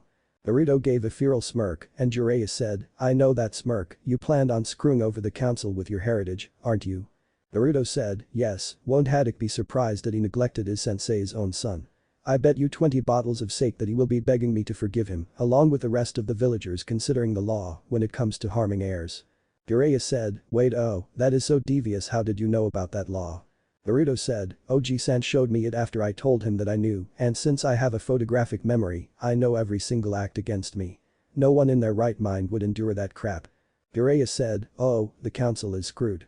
Naruto said, no, they are not screwed, they are fucked sideways. Chapter 4. Search for the sucker. Hakureisaiga, what is up, people? That Tsunade arc is here, and Naruto is going to screw the council over a lot. Naruto at this moment in time is mid-jonin level. You have a female Kage and a perverted Sannin, and that said Kage is there to motivate him to be serious with Naruto's training, so of course Naruto will be powerful, but not godlike. Council room. Naruto and Jiraiya walked inside of the room to see the civilian council, the elders, along with Danzo glaring at Naruto. The shinobi side looked like they didn't want to be here, and Naruto started off, okay, this doesn't go to the shinobi side, since I know for a damn fact they didn't call me unless I did a prank, so what the fuck you people want? A random member of the civilian council shouted, shut up and give us the respect we deserve, brat. Naruto glared at him as the member wilted under the gaze of the Jinchuriki. You are in no position to order me around, civilian. I suggest that you keep your trap shut, or I see to it that you will get very acquaintanced with Dragon's Claw. The civilian gulped as Naruto fingered the hilt, ready to draw it. Naruto said, now I will ask again why the fuck you called this meeting for. Danzo said smugly, we want to know what exactly Jiraiya trained you in over the month. Naruto said, besides writing poetry, he taught me to properly control my chakra, since my asshole of a sensei didn't bother to train anyone except the Uchiha and the sealing method that I used on Gaara. One of the members screeched out, you lie. Jiraiya said, Haruno, my apprentice speaks the truth. Haddock has done nothing but taught him the aspects of teamwork and the tree walking exercise, which the idiot should have taught before they were sent on that C-rank turned A-rank mission. Your banshee of a daughter is on his team, as a matter of fact. Amura said, Jiraiya, you took this boy as your apprentice. The Uchiha is a much better candidate than him. The Toad Sannin said, please, the Uchiha can kiss my ass. Wait, let me take that back, he is gay, since he has been riding Haddock's ass 24/7. Beharu said, Jiraiya. Jiraiya said, what? It is the truth. The shinobi were shaking with mirth, partly at Jiraiya's questioning of Sasuke's sexual preference and the look on the civilians' faces. Naruto said, it is the truth though, come on, seriously, he had a freaking fan club at his beck and call including Haruno's daughter. They all asked if they could practically fuck him well, almost all of them. Hinata didn't like his attitude and Ino was not that desperate, unlike Haruno. The councilwoman shouted, how dare you. Naruto said, it is true and you know it, Haruno hell, I bet you encouraged her to act like a slut so you could get more power, right? The Haruno said nothing, confirming Naruto's suspicions. Naruto said, honestly, I think I fell of the Hokage tower when I was young I have no idea what I saw in the bitch. Councilwoman Haruno snarled at Naruto, who just looked at her and flipped her off. Sarutobi said, enough. Let's get this over with now we have to appoint a new Hokage I am getting too old for this shit. Jiraiya said, finally something intelligent I agree, but I will not be this village's leader. No ifs, ands or buts about it. Danzo said, what? Why not? Jiraiya said, the fact that some idiots tried to kill an innocent boy on the fact that he is a demon also trying to saboteur said boy's education, making him practically near useless and blatant favoritism. Plus you all will try to walk over me. Danzo said, we are. Jiraiya countered, bullshit, Danzo I may be a self-proclaimed pervert, but I am not naive. Sarutobi said, then who do you suggest, Jiraiya? Jiraiya took on an evil smirk, my old teammate, Tsunade. Danzo panicked, Tsunade was the granddaughter of the Shodaime, practically royalty and the most stubborn person of the Sannin. When she wants to do something, she wouldn't budge an inch from her decision. Sarutobi said, Tsunade.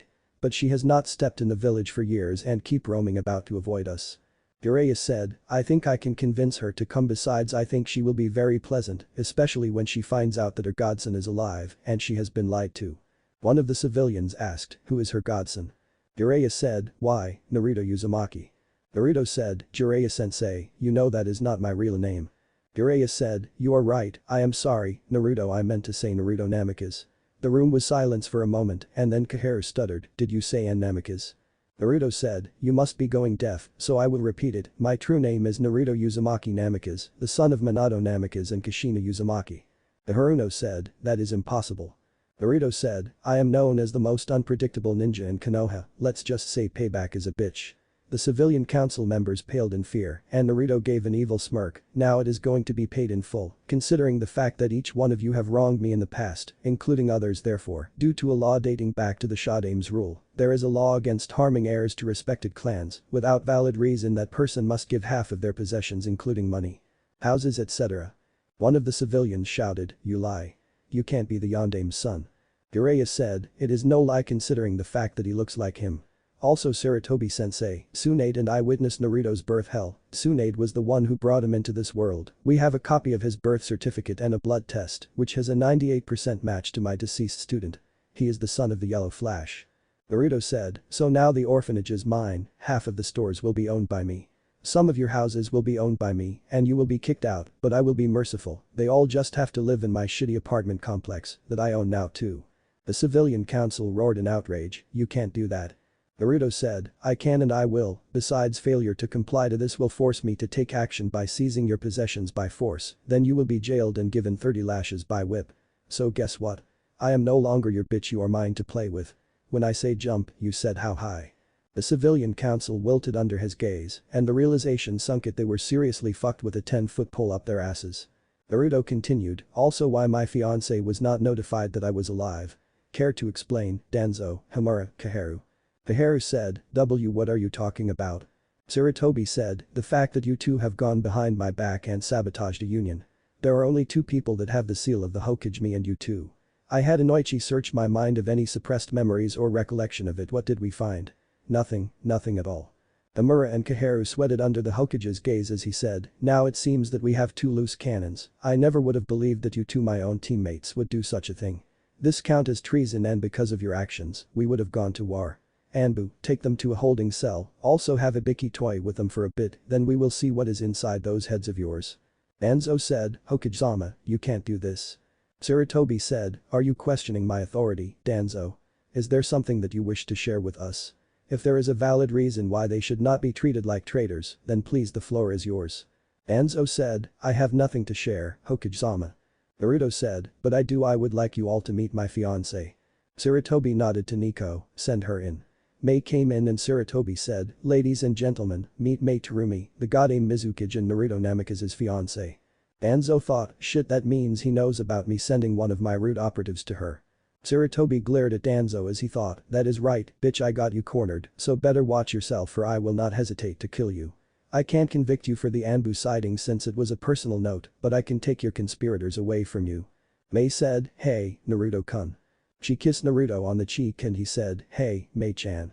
Sarutobi said, since Naruto's heritage has been revealed, he gained his seat and his father's possessions as well as his mother's. I expect that everyone that has wronged him in the past will comply with the law that Naruto has revealed. Tsume said, Hokage-sama, although I don't doubt Naruto's power, but is it wise to reveal his heritage so soon?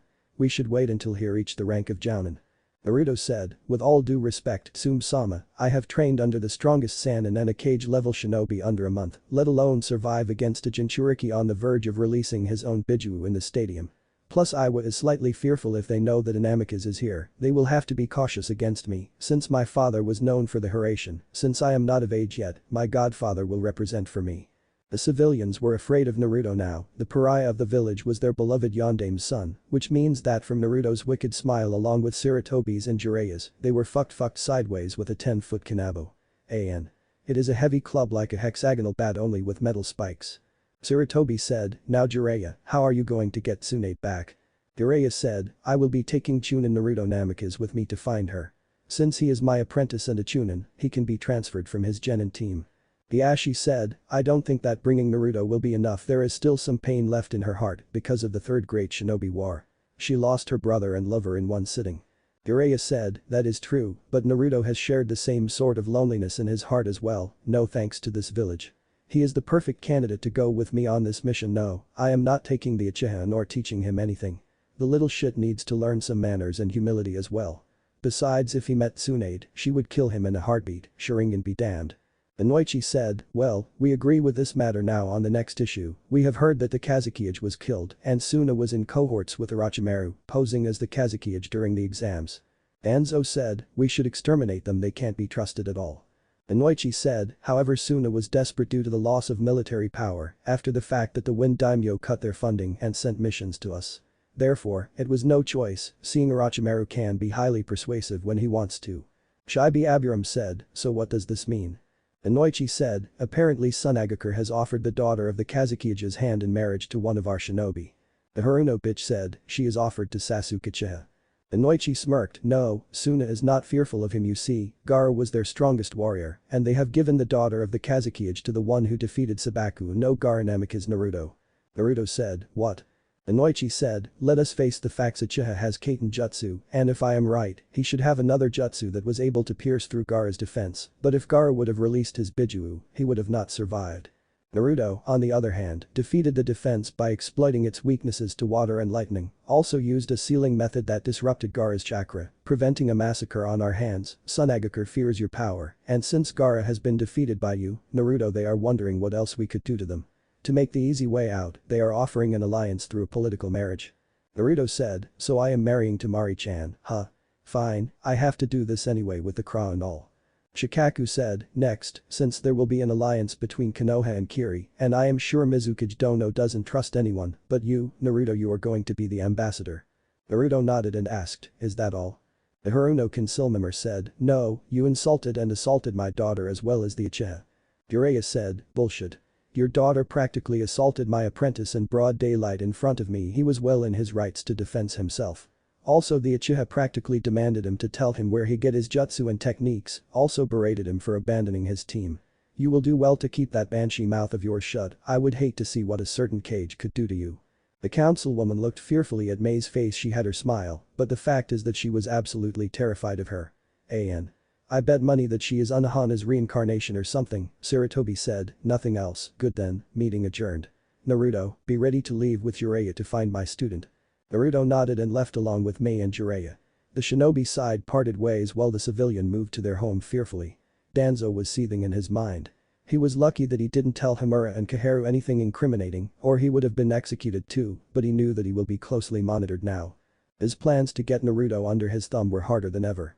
Orochimaru's plan was compromised, Naruto has revealed his heritage, and he was a hero on top of that.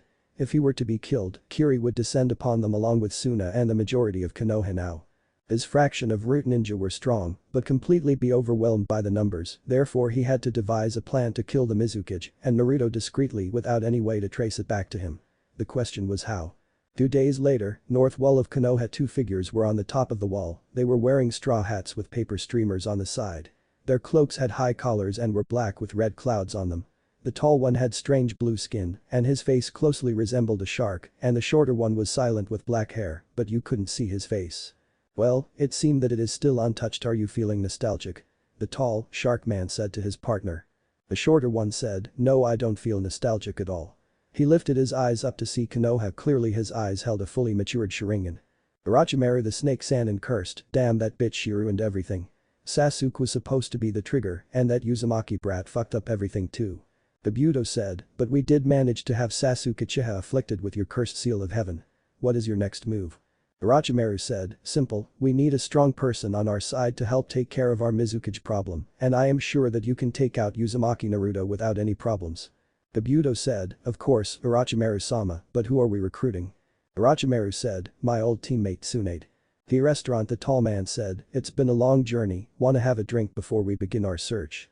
The Sharingan wielder agreed and stepped into the restaurant, wary of the jonin that was posted up on the wall, like he was some kind of badass. That person was Kakashi Haddock. The one-eyed Cyclops was waiting on his prize pupil when Asuma and Kurenai arrived together. When they saw Kakashi, they nodded to him, but inwardly were disgusted by him. The Uchiha was a loose cannon, and Kakashi did nothing to reprimand the kid for attacking Gaara because he was disqualified for being late. To tell you the truth, Kurenai personally believed that Sasuke needed an ass-whooping to get his ego deflated.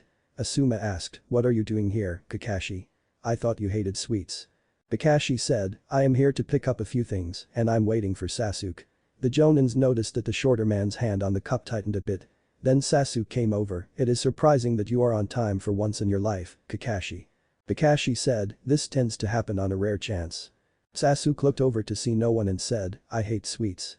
Kakashi nodded to Asuma and Kurenai, the two disappeared after the mysterious duo. The two were stopped by Asuma and Kurenai, then the chain smoker spoke, you two don't look like the locals, why are you here? The shorter man said, long time no see, Asuma-san, Kurenai-san. Asuma answered, you seem to know us, were you a ninja from here? The shorter man said nothing, but raised his hat to show his Sharingan eyes, and Asuma said, you are Uchiha Itachi. The blue man lifted his hat and said, I guess I have to introduce myself too, since you two know Itachi, I am Kisame Hoshigaki. Kurenai said, you are a missing nin from Kiri, also responsible for killing some of Kiri's daimyos and the destruction of neighboring countries. Why are two S-rank criminals here? Asuma said, judging by the outfit they have a purpose, what is it? Why are you back here, you know after that incident you caused you would be killed on sight. Itachi said, Asuma, Kurenai, get out of our way, I don't want to kill you. Kisame took the bandaged sword off of his back and slammed it down to the ground, breaking the concrete. Kisame asked, can I kill him? He is so annoying. Itachi said in monotone, it seems that they will not let us leave, just try to keep it down, or you will attract more flies. Kisame grinned as he hefted his sword and swung it downwards. Asuma took out his trench knives and blocked the attack, while Kurenai made hand signs to disappear like a ghost. Itachi thought, this is Jinjutsu. Itachi's Sharingan eyes widened with a sheen, and Asuma thought as he was struggling with Samehada, he can easily pressure me with the tip of his sword, what power. Kisame's mouth widened in a toothy grin as he yanked the sword back. The sword on Asuma's shoulder unraveled its bandages and ripped at Asuma's arm. Kisame said, my Samehada doesn't cut it, shave people to pieces. Asuma said as he held his arm, damn Kurenai, you are pretty slow. Suddenly Itachi was trapped against a tree and Kurenai appeared inside of it with a kunai in her hand. It's over. Suddenly Kurenai found herself trapped in her own Jinjutsu. Itachi said, nice Jinjutsu, but that level is useless against me. Kurenai thought, this is counter-jutsu. Itachi let a kunai slip into his hand and Kurenai bit her lip to get out of the Jinjutsu. She immediately ducked up his swipe, but then she saw his foot speeding toward her and was forced to cross her arms to soften the blow. She was launched to the lake and Asuma cried out, Kurenai. Kisame said, you don't have time to worry about others. Asuma was forced to dodge his attacks while Itachi appeared behind Kurenai, as expected from you, Kurenai, but. Suddenly a new voice said, sorry, but the person that it is over for is you, Itachi. Asuma saw an opening and aimed his knuckle blades at Kisame's head. Kisame shifted his head to the side, but then a cut appeared on his cheek. What? Kisame said in surprise. Then he noticed that Asuma's blades were covered with chakra. Kisame flipped through hand signs, Suiton. Suikoden. The jutsu was launched, but another one was thrown in the path, cancelling it out. Itachi said, had a Kakashi, the one behind him was a Kage Bunshin, while the real one blocked Kisam's jutsu. Kisam grinned, the copy ninja, I heard that you and Zabuza-chan got in a fight, a good opportunity to shred you into ribbons. Itachi barked, Kisam, stop messing around. You take too long in your fights, which will make us bound to be found out by Anbu. Don't forget our mission. Kakashi asked, what is this mission? Itachi said, we are looking for something. Kakashi said, and that is? Itachi said, if I tell you then I have to kill you. Unlike Kisam, I won't waste time. Itachi's hand popped out shuriken and Kakashi immediately shouted, Suiton. Sujin Heki. A wall of water surrounded Kakashi to protect him from Itachi's Suiton. Sugaden. His jutsu is too fast, my eyes can't keep up with me. From the looks of it, he used the shuriken as bait and used Suiton to attack my legs. The one-eyed bastard thought. Itachi said, your eye is highly remarkable, Kakashi. Then a Kage Bunshin of Itachi appeared behind Kakashi to stab him with a kunai, am I right? Kurenai said, Kage Bunshin. His jutsu is very fast. Suddenly Kakashi turned into water and Kisam said, Mizu Bunshin, he knows our techniques very well. Kurenai commented, nice one, Kakashi. Kakashi grabbed Kurenai, get down, this is the Kage Bunshin. Kurenai thought, what? Suddenly Itachi whispered, Bunshin Daibakuha. The clone exploded and Asuma shouted, Kakashi, Kurenai. He rushed on the water to see that the two were okay and Itachi said, it is impressive that you can use the Sharingan to that extent even though you are not of our blood, but still it doesn't suit you at all, Kakashi. Do you know why we are known as the strongest? I will show you the true power of the Sharingan. Kakashi's eyes widened, it couldn't be. Then he shouted, you two close your eyes and don't open them. Only the ones with Sharingan can counter his technique. Itachi said, that is correct, only someone with Sharingan can provide resistance to the jutsu, but only someone with Uchiha blood has a chance of defeating this Shinjutsu Tsukiyomi. Suddenly Kakashi was crucified to a cross and clones of Itachi came with katanas in their hands.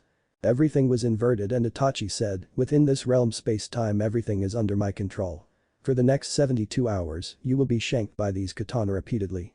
The clones immediately proceeded to shank Kakashi and then Kakashi dropped to his knees after the Tsukiyomi was over. Both Itachi and Kakashi were panting hard, then Kisam said, Ho. That jutsu is to break people's spirits, but you are still alive, however, Itachi, that eye is dangerous to you as well. Kakashi questioned, are you after Sasuke? Itachi said, no, we are after the Nine Tails. Kurenai said, Naruto. Kakashi said, what do you want with the Kyuubi? Itachi said, that is none of your concern. Kisam, take them. Kisam charged at them, but then he was sent flying with a kick and a shout, Konoha Gariki Senpyu. Kisam landed on his feet and asked, who are you? The man said, the least noble beast Mido guy. Kisam commented, funny guy, what is with the outfit, are you an exotic beast? Itachi said, don't take him lightly. Kakashi keeled over in exhaustion and Guy grabbed the man while Asuma said, Guy, don't look in Itachi's eyes. I said, I know that you can open your eyes, just focus on his feet, that is how I trained to beat the Sharingan. He gave Kakashi to Kurenai, Kurenai, take Kakashi to the hospital Asuma and I will take them.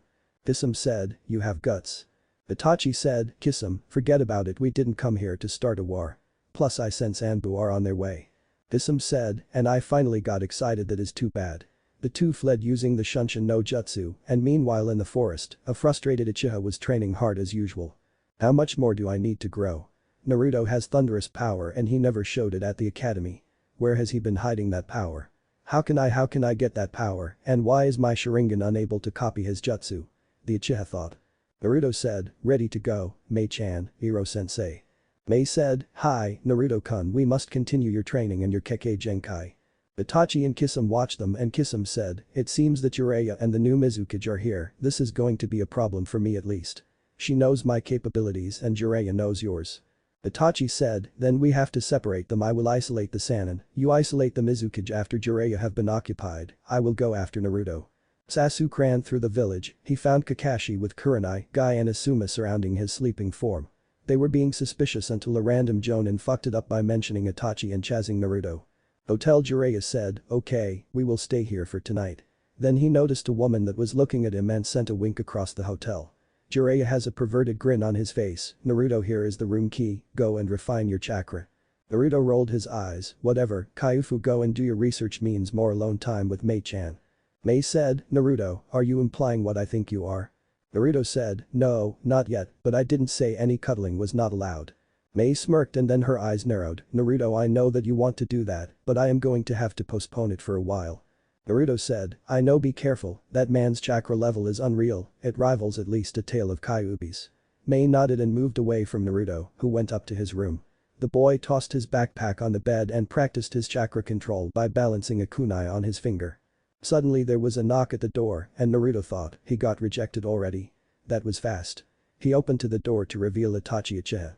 Naruto smirked, I had a feeling that it was not a coincidence you are after Kyuubi, right, Akatsuki? Itachi said, so Jiraiya told you about our organization, will you come quietly? Naruto said, hell no, considering the fact that you want to take the Kyuubi, I would have to die, I refuse to die a virgin. Tell you what, you can get me when I have a lot of kids, my wives, and when I am an old man. Itachi said, that is not an option, but it is nice to see you alive, Sasuke. Sasuke said, Uchiha Itachi, I will kill you. Naruto said, for the record, Itachi, I blame you and that Mangekyo Sharingan of yours, you really fucked him up. Itachi said nothing. Sasuke growled out, I have cursed you, despised you, hated you, I have been wanting to say this for a long time. I have lived hating you and I lived only to kill you. I have lived for this. Sasuke activated his Chidori as he yanked down his collar. Itachi murmured, Chidori. Naruto sighed, damn it, Sasuke, you are to get your ass killed. Sasuke dragged the Chidori across the wall as he charged at Itachi, but then Itachi was able to knock it into the wall. Naruto jumped and swiped at Itachi's head with Tiger's Fang. Itachi was forced to let go of Sasuke's wrist and Naruto said, look, Sasuke, I don't like you, but I will not stand by to watch you get killed. He tossed Dragon's Claw at Sasuke and he grabbed it in his hand. I will be taking that back after we destroyed your brother. Mei Kisame Hoshigaki, why are you here? Mei asked. Kisame said, it has been a long time, Mei-chan. How is Shijiro? Mei said, he is fine. Kisame said, never thought that you, one of the 7 shinobi swordsmen of the mist, would become Mizukage. Mei said, are you going to talk about old times or are you going to come back to the village peacefully? Kisame said, no, I prefer my life how it is, dodging danger, fighting strong opponents, especially that Nine-Tails bratty seems strong. Mei took a scroll out and unsealed her sword. The sword was big, about 50 inches, and had a scimitar style to it. It was deep red and when the light reflected on it, it was like the color was alive and moving. It seems that Samehada get reacquainted with Kazan Arashi. I will not let you harm Naruto-kun.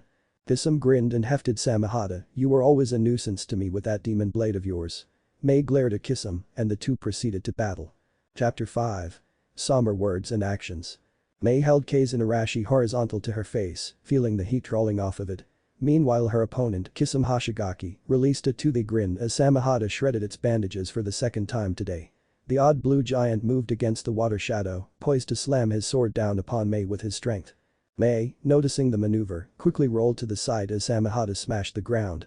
She slashed at his legs, but the Mist Nukenin dodged only for Kisame to jump away. Mei followed him to slash at his torso, but Kisame quickly used Samehada to shield himself from the slash. Then the man swung Samehada toward Mei's side and the Mizukage moved back only for her sleeve to be shredded and some of her chakra was taken. Kisame gave the woman a toothy grin, heh, what's wrong? You don't look so presentable anymore, Mizukage dono. Mei gritted her teeth for a moment to staunch some of the bleeding on her shoulder. Then Kisame came toward her to attack her wounded shoulder, but Mei was able to roll away and swipe at Kisame's sword arm. The Mist Nukenin dodged only for his sleeve to be burned. Kisame sighed, you see, this is why I hate that damn sword of yours always burning everything. Mei shot back, oh, like you are one to talk, yours is a bottomless pit that eats your opponent's chakra and then gives it to you, hence giving you the nickname Monster of the Mist. Kisame countered, why are you complaining? Samehada can't get near your sword when you channel your fire nature chakra. She gets irritated by heat. Mei snorted, but that damn thing is still annoying. Kisame shouted as he charged at her, you are wasting time. Kisame and Mei clashed using intricate movements, each strike was much too close for comfort. Mei blocked Kisame's overhanded smash, bringing her down to one knee. The shark-like man said, ho. Where did you find this strength from, never happened during our spars. Mei gritted her teeth as she struggled to push back Kisame's sword, not about to tell you. With tremendous strength, she was able to catch Kisame off guard and give herself an opening.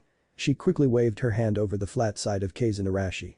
The scimitar exploded into life, flames burning over the blade. Nenshisuga. Mei shouted as she swung down Kazan Arashi diagonally. The blow crashed against the Kiri Nukenin's chest, burning a majority of Kisame's Akatsuki cloak and giving him second and third degree burns. Kisame grimaced, ugh, damn it, it seems we are still at a standstill for now, I am done playing with you. Itachi should be done by now with that Uzumaki brat. Mei said, what? Kisum managed a grin as he felt Samahata slowly healing his burns. It was fun playing with you again, Mei-san. Kisum did a Mizu Shunshin, while Mei cursed lightly as she sheathed her sword, then resealed it.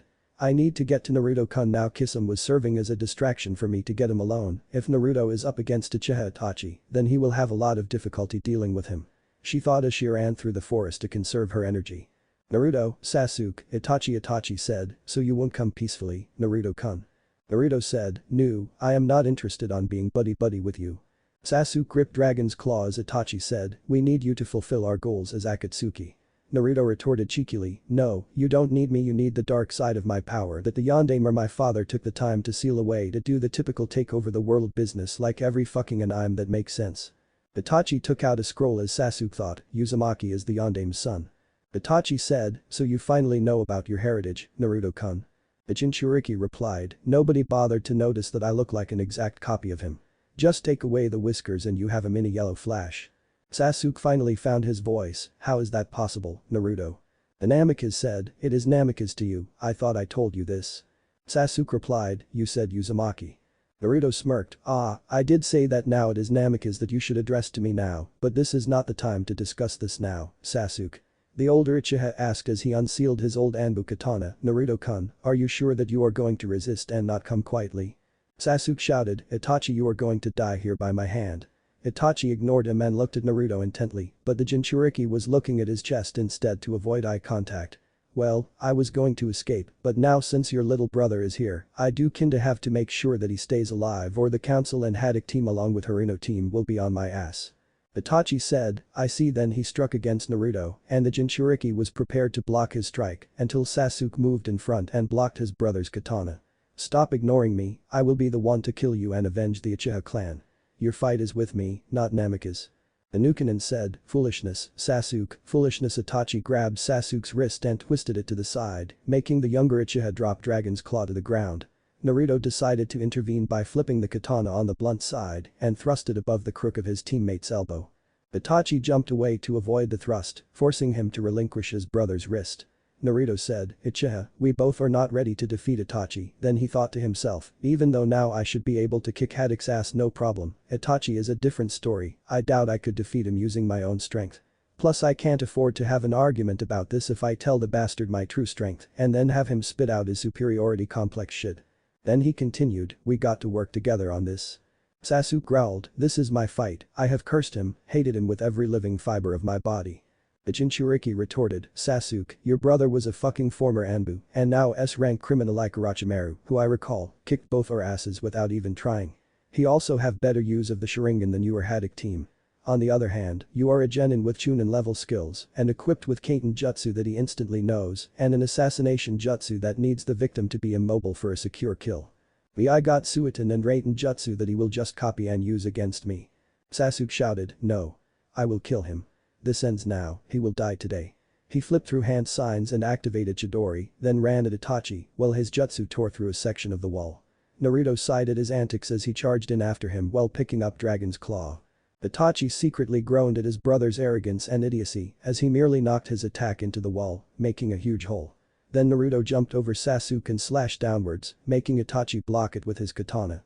Sasuke tried to trip Itachi, but the older Uchiha saw it and stepped back. Naruto crouched and bounced off the side of the wall to attack Itachi, but Itachi, using his Sharingan, was able to follow Naruto's maneuver and threw Sasuke into him.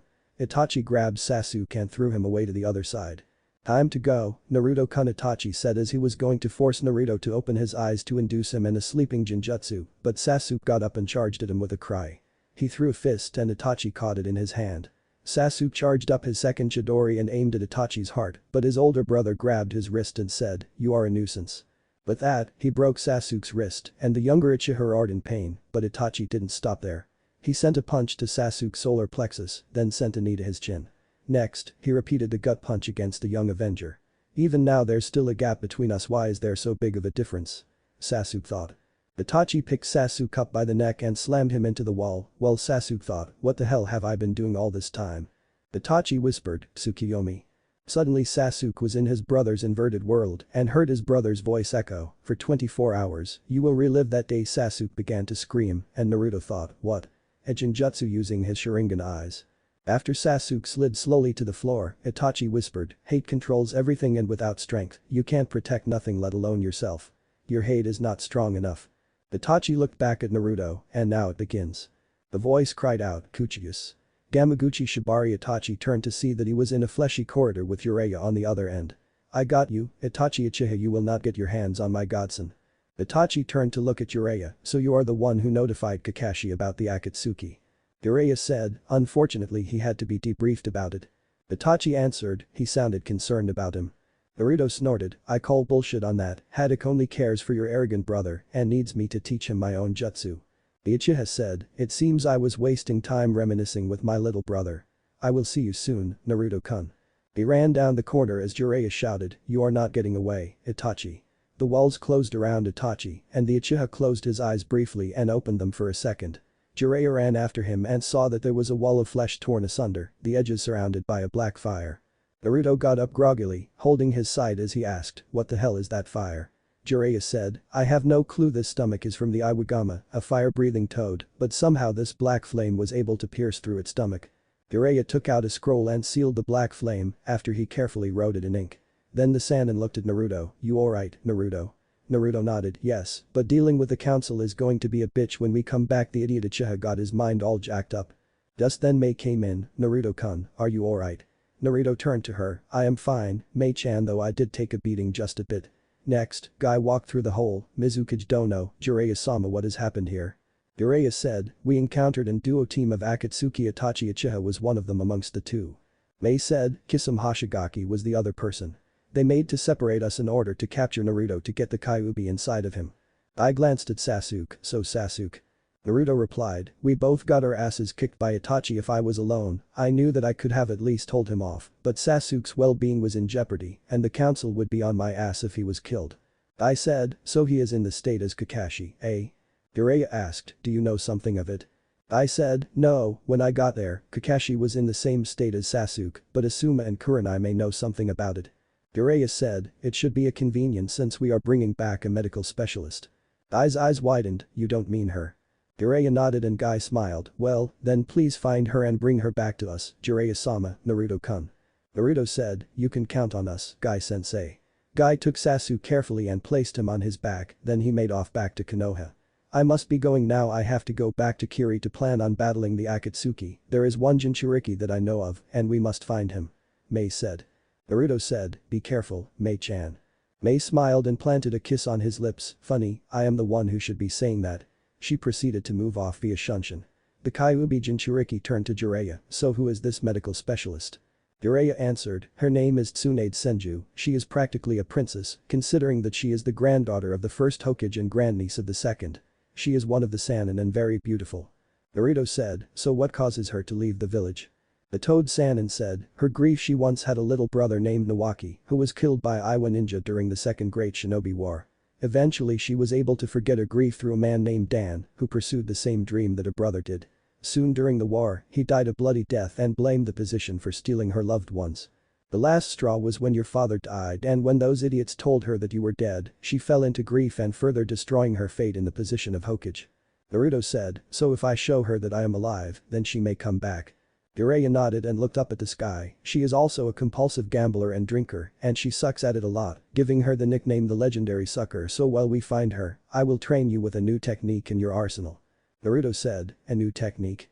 Jiraiya gave him a grin, if Haddock team can teach the Uchiha brat the Chidori, then I may as well teach you your father's greatest technique, the Rasengan. Naruto grinned, good, because I have a feeling that I need all the help that I can get. Now Jiraiya bought a bunch of water balloons after they had an encounter with a former Iwa ninja. Naruto asked, what is with the water balloons? Jiraiya replied, it is to help you with the Rasengan. He turned to him and held a water balloon in his hand, watch closely. Naruto looked to see that the water balloon was deformed and bumpy before it exploded. The first step is rotation. I want you to pop the balloon by rotating the water inside the balloon using your chakra. Since your chakra control is better, I am sure you will master this step without too much difficulty. Naruto nodded and proceeded to pour his chakra into the balloon, then he began to manipulate his chakra. Okay, Iroh-Kaiufu was able to spin his chakra in many different directions, making it pop from the inside. He thought. Naruto closed his eyes to concentrate his chakra inside the balloon, manipulating the water in different directions at once until the balloon was shredded into pieces and the water drenched his pants, hand and ninja shoes. Well, there goes the first stage. Rotation. Jiraiya said, now I need you to break this rubber ball, this will be harder to break since water is easier to manipulate than air. Also rubber is much thicker so it will force you to use more chakra.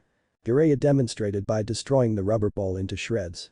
In the meantime, I am going into town to find information on Tsunade, by the time I come back, you will probably be done by that time. Naruto nodded and Jiraiya used the Shunshin no Jutsu to go into town. Anzakugai, a blonde woman, moved quickly through the crowd. Come on, Shizune, let's go now. Shizune said, but you were winning, Lady Tsunade. Plus don't you want to take a look around the beautiful castle? Tsunade glanced at the castle and said hastily, yes, it is now. The castle suddenly started to crumble and the smoke cleared to reveal Orochimaru, along with Kabuto beside him. Orochimaru gave Tsunade a smirk, I finally found you Tsunade. The two jumped down from the summoned snake and Tsunade greeted them, it's been a while, Orochimaru. Orochimaru replied, I have looked all over for you. Stop babbling and tell me what it is that you want with me. I know you didn't come here to talk about the past. Straight to the point as always still, eh? Very well, I have a small favor to ask of you, Tsunade.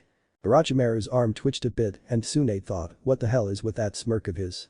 Kabuto decided to point out Tsunade's deduction, it seems that you have figured it out. We need your expertise, Tsunade-sama. Tsunade made a hand to shoo them away, then find another medical specialist, I don't do freelance work. I quit being a doctor. Kabuto said, I am afraid that we can't do that. You are one of the Sannin and the most powerful of them all in terms of physical strength. Tsunade said, why seek me out? Orochimaru said, I want you to join forces with me, Tsunade. So together, we can destroy the Leaf Village. Tsunade glared at him, why do I want to do that? Orochimaru smirked, considering that fact that we both lost precious things because of Konoha. Me, I lost the power to gain immortality because of that fool of a sensei. You lost two of your most beloved because of Konoha's actions. Those were certainly horrible ways to die. Shizune acted at that moment and launched Senbon from her launcher on her right arm at Orochimaru. Kabuto moved in front of Orochimaru to protect his master. Those Senbon, they are poisoned. Kabuto thought. Tsunade ordered, calm down, Shizune. Kabuto looked at Shizune's enraged face, that woman, she is impressive. Tsunade said, HMPH, you haven't changed a bit, Orochimaru. You know who I am, remember? Don't kid with me. She lost her fake smile and pounded the wall behind her, making a huge crater as she said, I'll kill you. Destructive and fearsome, she's single, definitely single. Kabuto thought. Then the medic said, we didn't come here to fight, only to negotiate. Tsunade looked at him angrily, I already said it once, I don't want anything to do with you. Now get out of my sight. Kabuto tried to reason with her, it is not like it is a one-way bargain, let's make a deal. Tsunade said, you better be out in 5 seconds or I will kill you. 5 4 3. Kabuto said, please calm down, it is not a bad. Tsunade replied, 2-1. Orochimaru chose at that time to speak, I can bring back your brother and your lover back to life with the kenjutsu that I have developed. Tsunade's eyes widened and Orochimaru said confidently, you haven't killed us yet, does that mean we have a deal? She turned away for a moment.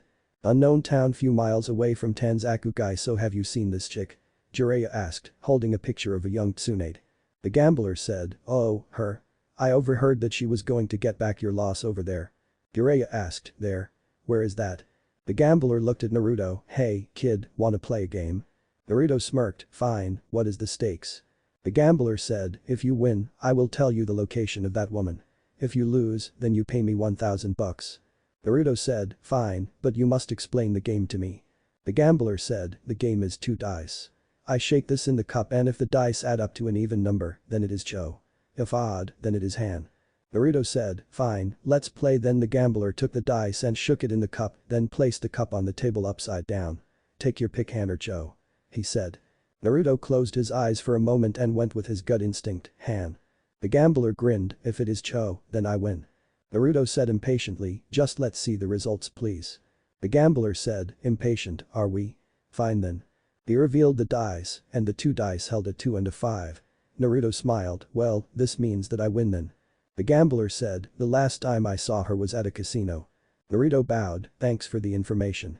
Jiraiya and Naruto moved to the casino. As Jiraiya asked around about Tsunade, Naruto used the time to get some money back since Jiraiya used his own on Sake and women. Lady Luck has blessed you indeed, kid. Winning that much money from one coin, having a soon-to-be harem, and you are stronger than that bastard of a sensei. Kyuubi said.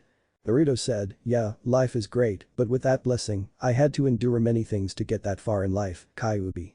Jiraiya looked at Naruto, how the hell did he win that much money from just one coin?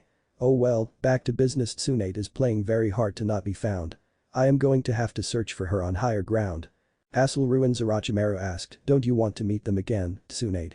Tsunade said, so if I help you, you are going to destroy the Leaf Village. Orochimaru said, that is correct, I am going to obliterate Konohagakure, and this time I will succeed. Tsunade said, this time? You mean, you failed the first time? The Snake Sannin replied, there was an unanticipated event that occurred. Meanwhile Jiraiya and Naruto reached the castle ruins. Looks like there was a battle here or it collapses on its own. I doubt it is the second option. Naruto said. Jiraiya noticed a man running away from the site and called out to him, hey, you over there. What happened here? The man replied, you too should run. There was a demon beast that appeared here. What kind of beast? A huge snake. Instantly Naruto and Jiraiya thought, Orochimaru. Jiraiya said, so he is here too, what does he want with Tsunade? Naruto said, knowing his slimy ass, he probably is trying to manipulate Tsunade to join forces with him. Back to Tsunade and Orochimaru, Shizune said, destroy the leaf. Then she looked at Tsunade, who was indecisive. And your answer is? Kabuto asked.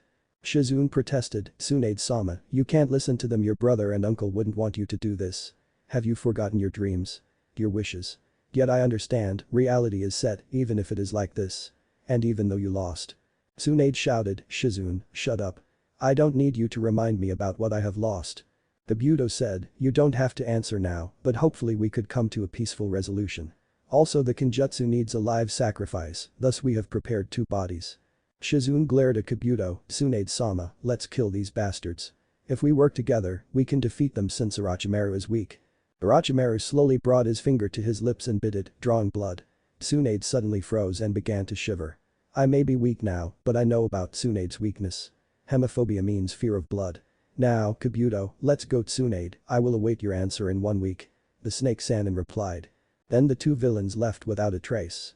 Let's go, Shizune, Tsunade said softly as she turned away. Shizune quickly followed after her with Taunton, their pet pig in her arms. Just then Jiraiya and Naruto arrived at the scene and the Toad Sannin cursed, damn, we just missed them. We better go, they haven't gone far. Tsunade let out a huge burp and shouted, hey, more beer, barkeeper. Shizune said in a concerned voice, Tsunade-sama, you are drinking too much. Then a familiar voice was heard, oh, well, let's just eat dinner here. Ain't this a bar? Usually everything is whispered in the pubs and brothels. Tsunade and Shizune looked up to see Jiraiya and Naruto walk inside the pub. Tsunade. Jiraiya. What the hell are you doing here in a place like this? I finally found you. Naruto thought, so this is Tsunade Senju, the medical specialist and one of the 3 Sannin. She is using a special genjutsu to cover up her age. The 4 of them sat down and ate their food. Tsunade said, today, I met an old friend. Jiraiya said, so I was right, Orochimaru did come to you. Did anything happen? Shizune glanced at Tsunade, which was not missed by Jiraiya and Naruto. Tsunade replied, nothing much, just a little greeting. So why have you come to see me? Jiraiya said, 2 reasons, the first reason is that the village has requested you to become the goddamn Hokage. Tsunade said, I decline being Hokage as a shit. No one but a fool would do it. Then a chuckle rang out and Tsunade turned to Naruto, as something funny, Gaki. Naruto said, HMPH, for the legendary Sannin, the group is such disappointing. I mean, one is a gay pedophile that fantasizes about fucking little boys, a perverted old man, and now a compulsive gambler and drinker that basically called her family shit. Tsunade said, HMPH, what do you know of anything? Naruto said, considering that one of them you just insulted happens to be my father. Tsunade was stunned, what did you say? Naruto smirked, I forgot to introduce myself, my name is Naruto Uzumaki Namikaze. Hello, godmother. Tsunade stuttered, but you are supposed to be dead. The Jinchuriki replied, that is the second reason we are here. The council lied to you about my supposed death, but right now, I am ashamed that you have turned out this way. You are nothing but a shadow of your former self. Tsunade shouted, you know nothing about loss or pain. Naruto replied calmly, I call bullshit on that because of my father sealing the Kyuubi inside of me. Sarutobi Oji-san kept my heritage hidden to protect me from Iwa. Somehow word got out that the Kyuubi was sealed inside of me, ever since I have endured loneliness, beatings, assassination attempts, you name it. I know that you lost your brother Nawaki and your former lover Dan, but know this: insulting the dream of being Hokage is insulting your grandfather, your granduncle, your brother, your lover, my father and your sensei. Even in death, they are all disappointed in you." Tsunade said, "Shut up. You know what? Let's take this outside." Naruto said, "If that is what you wish, then we will." The two walked outside and stood facing each other, then Tsunade said, "I can't believe that I got riled up to fight a mere chunin. One finger is all I am going to need against you, kid." Naruto thought, "That is right, underestimate me, godmother, you will regret it immensely." The two stood there for a good moment and then Naruto made the first move by flicking shuriken at her. Tsunade dodged and moved toward Naruto to attack him with a flick of her finger. He fell back, narrowly avoiding the devastating attack. So that is it, she uses her near-perfect chakra control and releases it in an instinct, giving her amazing strength. Naruto thought, time to take it up a notch. The chunin moved against Tsunade and the Sannin thought, I swear Jiraiya's apprentices get more stupid each time. A direct assault will not work on me. Naruto jumped up and reared back his fist only to disappear in a poof of smoke, surprising Tsunade. What? He know the Kage Bunshin. No chunin should have the reserves to do that jutsu. The slug Sannin turned around to see Naruto's fist, aiming to connect to her face. Tsunade blocked the attack with her hand and threw him over her head. Naruto landed upright on his feet and said, "Well, I am done proving my theory." "What are you talking about? I have not been beaten at all, I am still standing." "Wow, you're old, you got Alzheimer's." Tsunade bristled in anger at the crack of her age, but the chunin continued, "You told me that only one finger is all you need to take me down, yet you used your whole hand to block my attack." Tsunade's eyes widened in realization of her words. "Look, I know that losing Nawaki and Dan was a hard impact on your life, but that is no excuse for you to wallow in grief. They would have wanted you to move on with your life, so instead, make them proud by attaining the dream that they both couldn't attain, become the Goddamn Hokage, because Dan and Nawaki have interested you with their will." Tsunade looked down with a sad look on her face, and then Naruto continued, "I will tell you what, let's make a bet right now. I am learning my father's signature jutsu, the Rasengan. If I master it in 3 days, you will have to come back to Konoha to become the Goddamn, and I get that necklace." Shizune protested, "You can't do that, that necklace is." "Shizune, silence, and what if you lose, Naruto? Then I will give you the money that I have in my trust vault that my parents left me. By this time, since the Namikaze clan was known for their ability to creating jutsu, I have a lot of money." "Fine, I accept your challenge, Naruto." Then the Sannin thought, it is not like he will accomplish it, even if he is Minato-kun's son. Jiraiya asked, "Hey, Tsunade Haim, can we have a drink together?" "It has been a while." Tsunade nodded and then Jiraiya turned to Shizune, "Shizune, you and Naruto can find a hotel to stay for the night." "Okay." Shizune nodded and glared briefly at Naruto for a moment. As Jiraiya and Tsunade walked to a bar, Shizune rounded on Naruto, "Why did you do that?" "Do what?" "Don't play dumb with me. You made that ridiculous bet with Tsunade-sama. And? I can't believe you. Do you want to die so easily?" "No, I can't do that yet. That necklace that you asked for is cursed. It doesn't accept anyone except Tsunade-sama herself, because anyone else that wears it dies." Tsunade-sama was not like that always, but when Nawaki turned 11, she gave him that necklace, and a year later, he was killed by enemy ninja. Next, came her lover, my uncle Dan. He had the same dream as Nawaki did. Again she bestowed the necklace to him, then on a mission, he was fatally wounded and Tsunade struggled to save him, but despite her prowess, he couldn't be saved. "I see, but this will not stop me from taking that necklace from her." "You bastard. That necklace is a hanging reminder of her guilt and lack of faith in the title of Hokage. If I take that from her, then she will begin to believe in the title of Hokage. All of the past Hokages have done something to make Konohagakure great, but now since Sarutobi Oji-san is old and weakened, corrupt people such as the council have made the village arrogant." Shizune listened as Naruto paused for a minute. "As you should know, Shizune-san, I am the Jinchuriki of the Kyuubi no Kitsune. Because of that status, I was treated as the bane of Konoha instead of the hero that my father wanted me to be. My sensei thought that I was weak and a nuisance to him, my former crush thought I was holding her back, and my arrogant teammate thought I was a hindrance. Ever since I was 8, I was hiding my true strength. Now just recently I found out that I had a fiancé and godparents."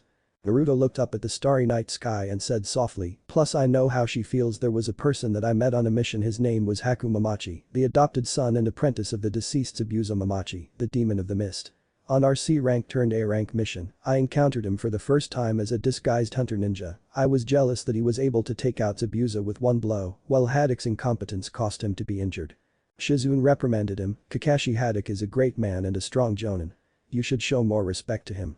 Naruto snorted in disgust. Please, Haddock team over the few months hasn't taught me anything except the tree walking exercise, which I found out that the other Genin teams learned them after they passed the real Genin exam.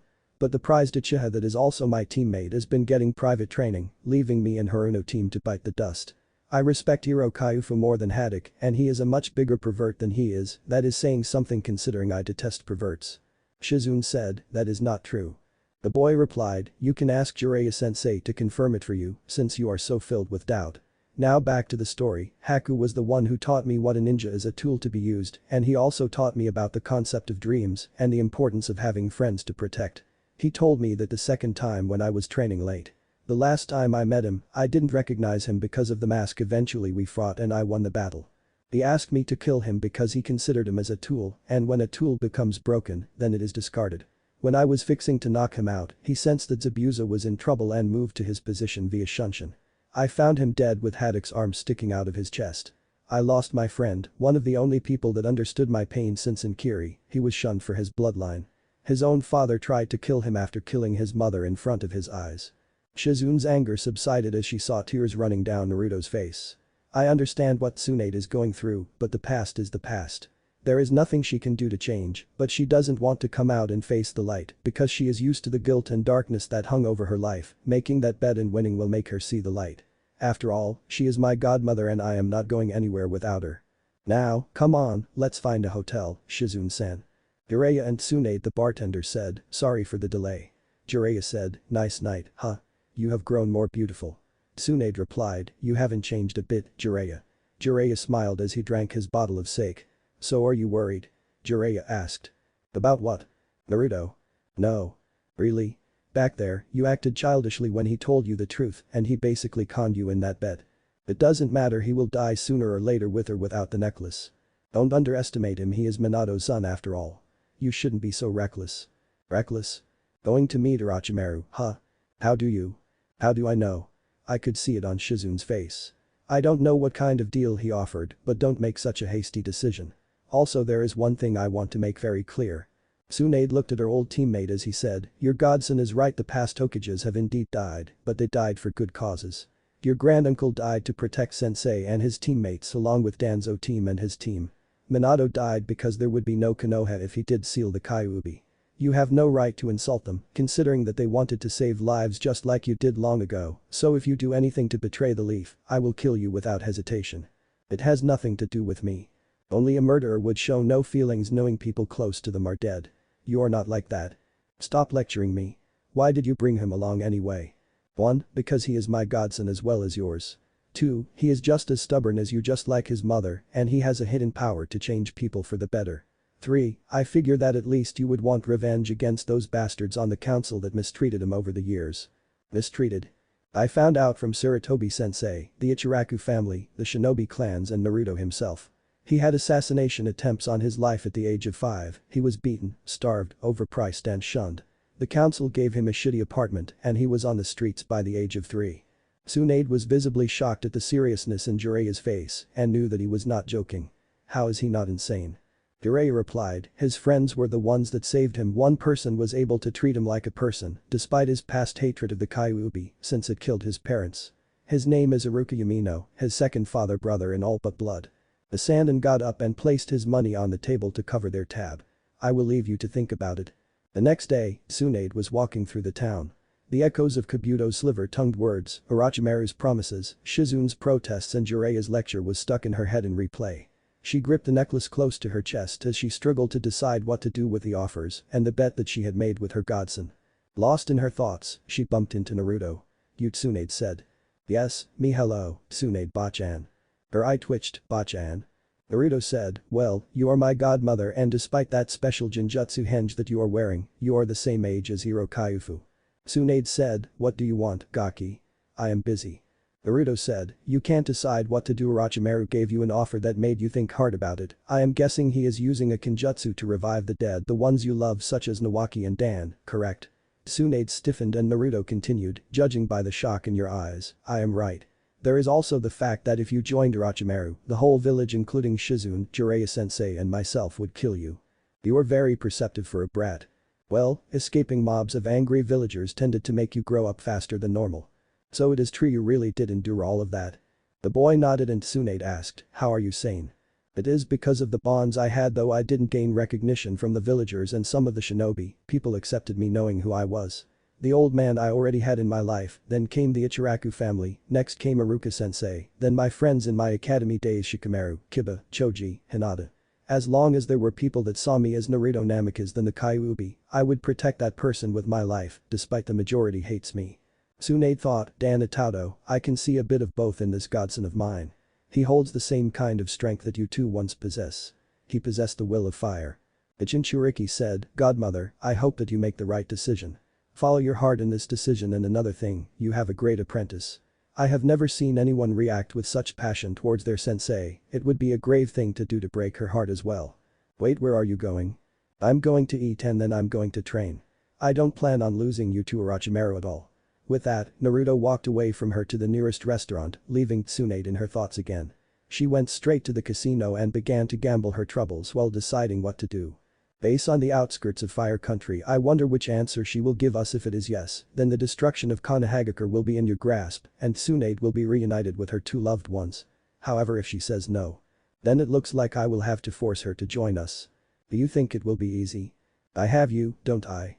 Kabuto smirked at the comment and Orochimaru continued, you don't need to worry. I know the most, when it comes to her, even her weakness she will agree to the deal for sure. 2 days passed and Naruto had finished the Rasengan before the deadline. Now he was training himself, knowing that Orochimaru was a man that didn't like the word no from anyone. He began to train in using the Kyuubi's chakra and his art and bloodline. As a result, Naruto barely came back to the hotel to sleep due to training himself to the brink of exhaustion. He did the same thing and this time, Shizune followed him and saw the destruction around him.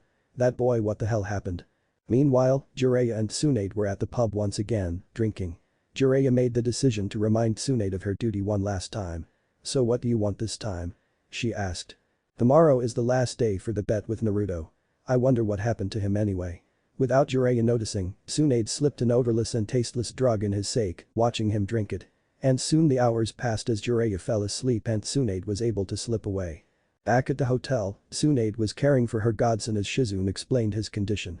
Tsunade admitted, Jiraiya was right, it was a foolish bet that I made with him and for me to get so worked up about it, hehe. Shizune knew the tension was in the air and decided to cut it. Tsunade-sama, please don't go tomorrow.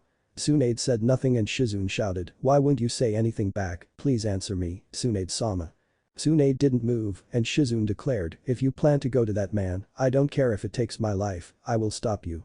Tsunade glared at her, Shizune, do you know who you are talking to? Instantly Tsunade crossed the hallway and knocked out Shizune.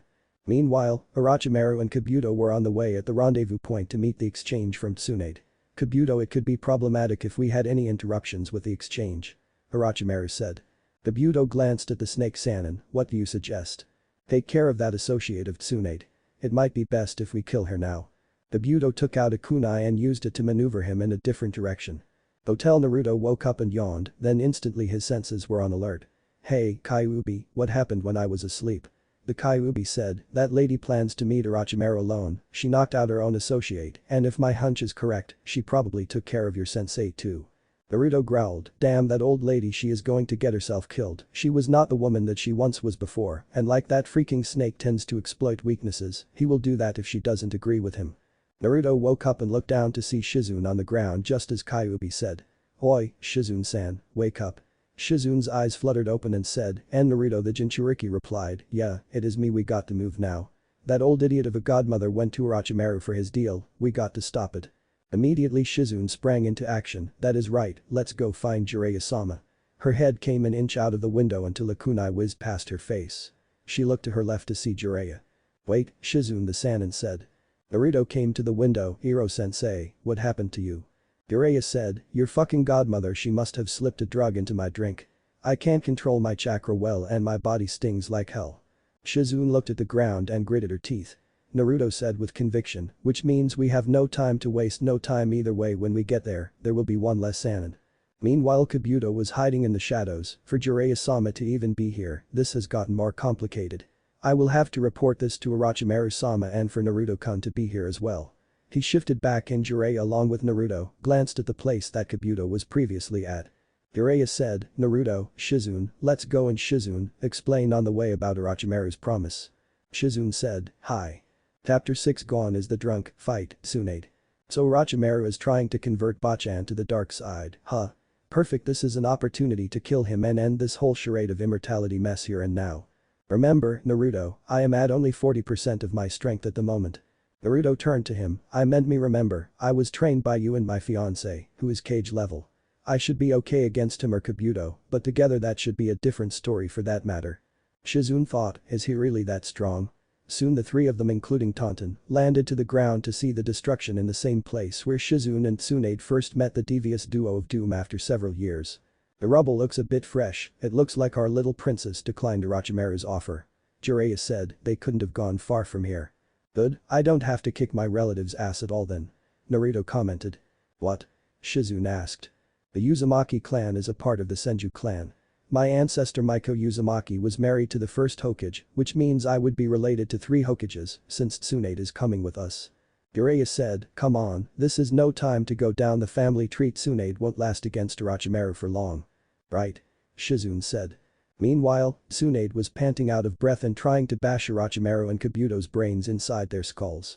Knowing that the small area was a disadvantage to them, Kabuto made the suggestion to move to a more suitable location. Orochimaru agreed, letting his fuckbudder right-hand man lead him to a large clearing. It seems that Tsunade Haim is out of breath, it might be a good time to put it to use. Orochimaru said. Kabuto took out a soldier pill and ate it as he said, although Taijutsu is not actually my forte, then he did hand signs, Chakramesu no Jutsu. So he knows medical jutsu as well. Tsunade thought. Then the Iryonin decided to take the time to disappear and her eyes widened as Kabuto's hand exploded from the ground beneath her feet. She jumped into the air and slammed her fist quickly into the ground, but Kabuto managed to evade the deadly strike. Large chunks of stone surrounded the 2 medical ninjas and Tsunade looked to see a large stone by her foot and she chose to kick it at Kabuto. His kneeling form disappeared from the stone's deadly path and was behind her in an instant while she was in midair.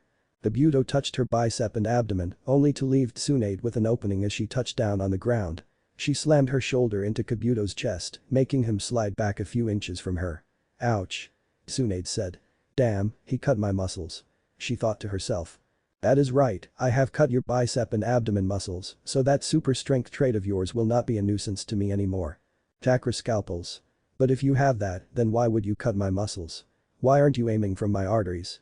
Although my skills in the medical field are excellent, but in the midst of a battle, I am not that accurate to aim for your arteries or main organs, but if I aim at your neck, it shouldn't be a problem. As he said this statement, he moved toward Tsunade and struck at her. Tsunade, thinking that he was aiming at the neck, moved to block, but Kabuto proved that it was a feint and aimed at her chest instead. Damn you hit my lungs, can't breathe. Tsunade coughed. Then she thought, he isn't an ordinary Iryonin. His speed and strength exceed my own even in my prime. Kabuto shifted his glasses, it would be a bother if you were to die, so I won't aim for your neck, but after that blow, you shouldn't be able to move around. But he was surprised as Tsunade sent him sprawling to the ground with a blow to the neck. Damn it, it didn't hit her lungs at all. HMPH, I guess those large breasts are good for something. It seems that I need to be a bit more serious about this. Suddenly he noticed that his body was going haywire. Wah wham. Tsunade lands a punch across his face before he could figure out what was happening to his body. This isn't caused by my muscles, it's caused by my nervous system. Tsunade replied, I see that you seem to realize your problem, I converted my chakra into electricity and transfer it throughout your body. Orochimaru thought, phew, I see the nervous system is run on electricity, but Tsunade disrupted the initial flow by sending more electricity. Now the signals in Kabuto's body is sending so many signals that it can't distinguish them. Tsunade took advantage of the situation by healing himself, while Kabuto knelt there to figure out his body. Okay, if I moved my right hand, my left leg moves. If I move my left foot, my right shoulder moves. In a matter of moments, Kabuto was able to figure out 60% of his body. Don't think that with a level of power can defeat me. Kabuto shouted. What? He figured out how to control his body already? You're afraid of blood, right? I'll show you some now. I'll scatter just enough blood until you are at the brink of death. He suddenly was kicked back toward Orochimaru's position by an unknown kick. Are we late for the party, Bachan? She looked to see Naruto, Shizune and Jiraiya along with Taunton. You haven't changed a bit, Orochimaru, Jiraiya commented. Orochimaru replied, it's been a long time, Jiraiya. Suddenly Jiraiya was bowled over by Tsunade to attack Kabuto, only for him to get blood spattered over her. Blood, Tsunade thought as she froze. My body is almost back to normal, Kabuto said. Then he thought, it is bad enough for me to engage to 2 of the Sannin, but I won't lose. He punched Tsunade back, but Shizune caught her as she cried out, "Tsunade-sama. So Kabuto-san, you are really Orochimaru's fuck buddy, huh?" Kabuto chuckled, "And this is the reason why you can't compare to Sasuke-kun, you have no talent." Now it was Naruto's turn to laugh, "Really now? Perhaps you weren't watching my matches since I beat both Neji and Gaara, an opponent that your Sasuke-kun couldn't possibly beat at all, plus I was hardly using the Kyuubi's power at all." Kabuto proceeded to attack Naruto, but the Kyuubi Jinchuriki ducked and sent a uppercut to Kabuto's chin, sending him back to his master for the second time again. You got blood on me, do you know how hard it is to get it out of these clothes?" Naruto commented. Kabuto said nothing and ate a blood-stopping pill. "You are bleeding quite a lot," Orochimaru commented. Kabuto ignored the comment and said, "Please remove your left bandage." The Hibi-Sannin did so and Jiraiya shouted, "Kuchiyas no Jutsu." Kabuto spread his blood over the tattoo and slammed his hands on the ground while shouting, "Kuchiyas no Jutsu." Two huge snakes appeared while a toad named Gamakichi appeared on Jiraiya's side. "Shit. Kuchiyas no Jutsu." Naruto shouted as he bit his thumb and spread it on his own. A huge crocodile appeared, "You must be Naruto, I am Erwin, Yamada-sama told us about you." "Erwin-san, we are fighting Orochimaru and his snake summons, I need your help to take them out." Erwin's eyes narrowed, "Let's go Naruto-sama." Orochimaru said, "What kind of contract is that?" Jiraiya shouted, "Doten. Yomi Numa." One of the snakes, preferably the one that Orochimaru was on, was sunk halfway into the swamp. "Damn, the drug is still affecting my chakra and the snake is still moving." Meanwhile Kabuto engaged Shizune and struck her in the chest. "Damn Ninpu. Poison fog jutsu." She spewed out a large poisonous gas at Kabuto, but he evaded it and grabbed her legs to make her fall. "Damn it," she shouted. Naruto and Erwin battled the snake with such ferocity and literally tore him up. "Suiton. Teppadama." Erwin shouted. "Kaiten. Kakaku no Jutsu." Naruto cried. Water collided with the snake with powerful force, and the fire landed on the snout of the snake. The snake coiled back for one last strike, but Naruto drove it back by throwing several kunai into the maw of the snake. It thrashed in pain and left the realm. "Thanks, Erwin, for the help." "Anytime, Naruto-sama, though I wish I could have killed it," Erwin said. "Actually, you may just get your wish since I used one of my defective tags." "Defective tags?" Erwin inquired. "Yeah, when I was little, I had an knack for making explosive seals. The tag was one of the many ones that have a blast radius of a half of a mile." Erwin smirked, "Now that is devious." Naruto replied, "Thank you and thanks for the help again." He leaped off of Erwin's head to go and help Shizune against Kabuto, while Erwin disappeared back to his realm. "Ninpu. Hari Jizo." Jiraiya shouted as his hair elongated and sharpened to cover his body. Orochimaru ran at him while elongating his neck to bite Jiraiya on his neck. "Damn, my jutsu is not effective," Orochimaru thought to himself. "We've both hit each other, but if I add a bit more." "Ugh," Jiraiya gasped out. "Just quit already," Orochimaru voiced. Meanwhile Kabuto had beaten Shizune to unconsciousness and began to attack Tsunade brutally until Naruto came in, boots to the head. Kabuto looked around to get his face punnet as both of Naruto's feet hit him squarely. He was sent back a few feet from Tsunade and Naruto's position. "Don't you dare touch Bachan, you traitorous son of a bitch," Naruto growled out. He looked at his godmother and said, "I will take over from here, Bachan." "No, Naruto, he is way out of your league, he is stronger than me in my prime. You forget I was trained by a Kage and a Sannin, besides he has no clue of what I can do." Orochimaru took a brief pause to look at Naruto in a standoff with his right-hand man. "I see that you have chosen a genius as well to be your apprentice, eh, Jiraiya?" "Yeah, that kid is like me, he worked hard to attain that level of power. He is a genius of hard work and has a spirit that never gives up.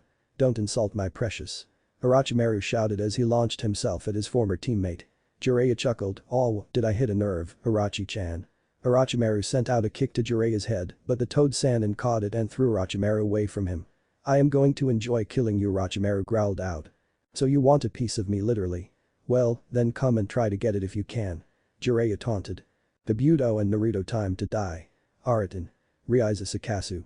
Kabuto was surprised, storm release. He moved only to find out that beams were followed his movements.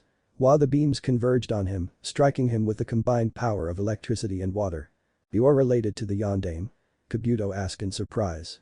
"Got it in one, do you like your present?" "Arg, you bastard, I'll make you suffer before I kill you. I wonder if Orochimaru will let me have his immortality jutsu to use your body." "Now that is just nasty," Naruto commented. Kabuto ran at him with his chakra scalpels on, but Naruto gave him a smirk as he shouted his next jutsu, "Ninpu. Haku Senijashu." Sure enough, Kabuto's eyes widened as white snakes attacked him. Kabuto dodged and cut the snake's head off. "How do you know that jutsu?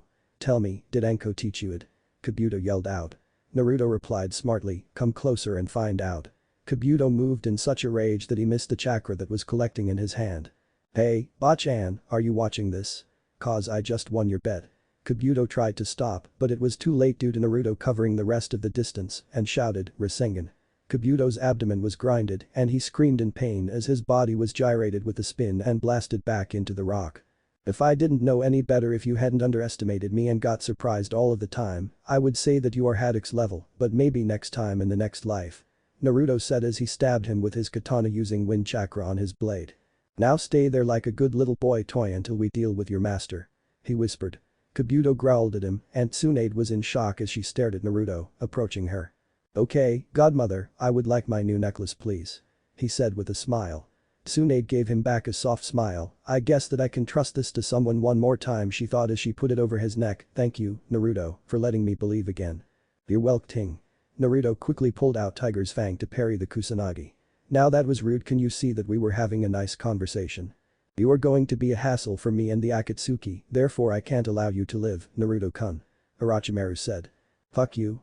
This is my life and I will decide when I will live and when I will die. He slugged Orochimaru away from him and continued, besides unlike you, I am not afraid of death. Tsunade stood up and said, Naruto, I will take over for here, I believe it is time to show you what the Goddamn Hokage can do. So your homophobia is completely gone, eh? Very well, show me the power of the Slug Sannin.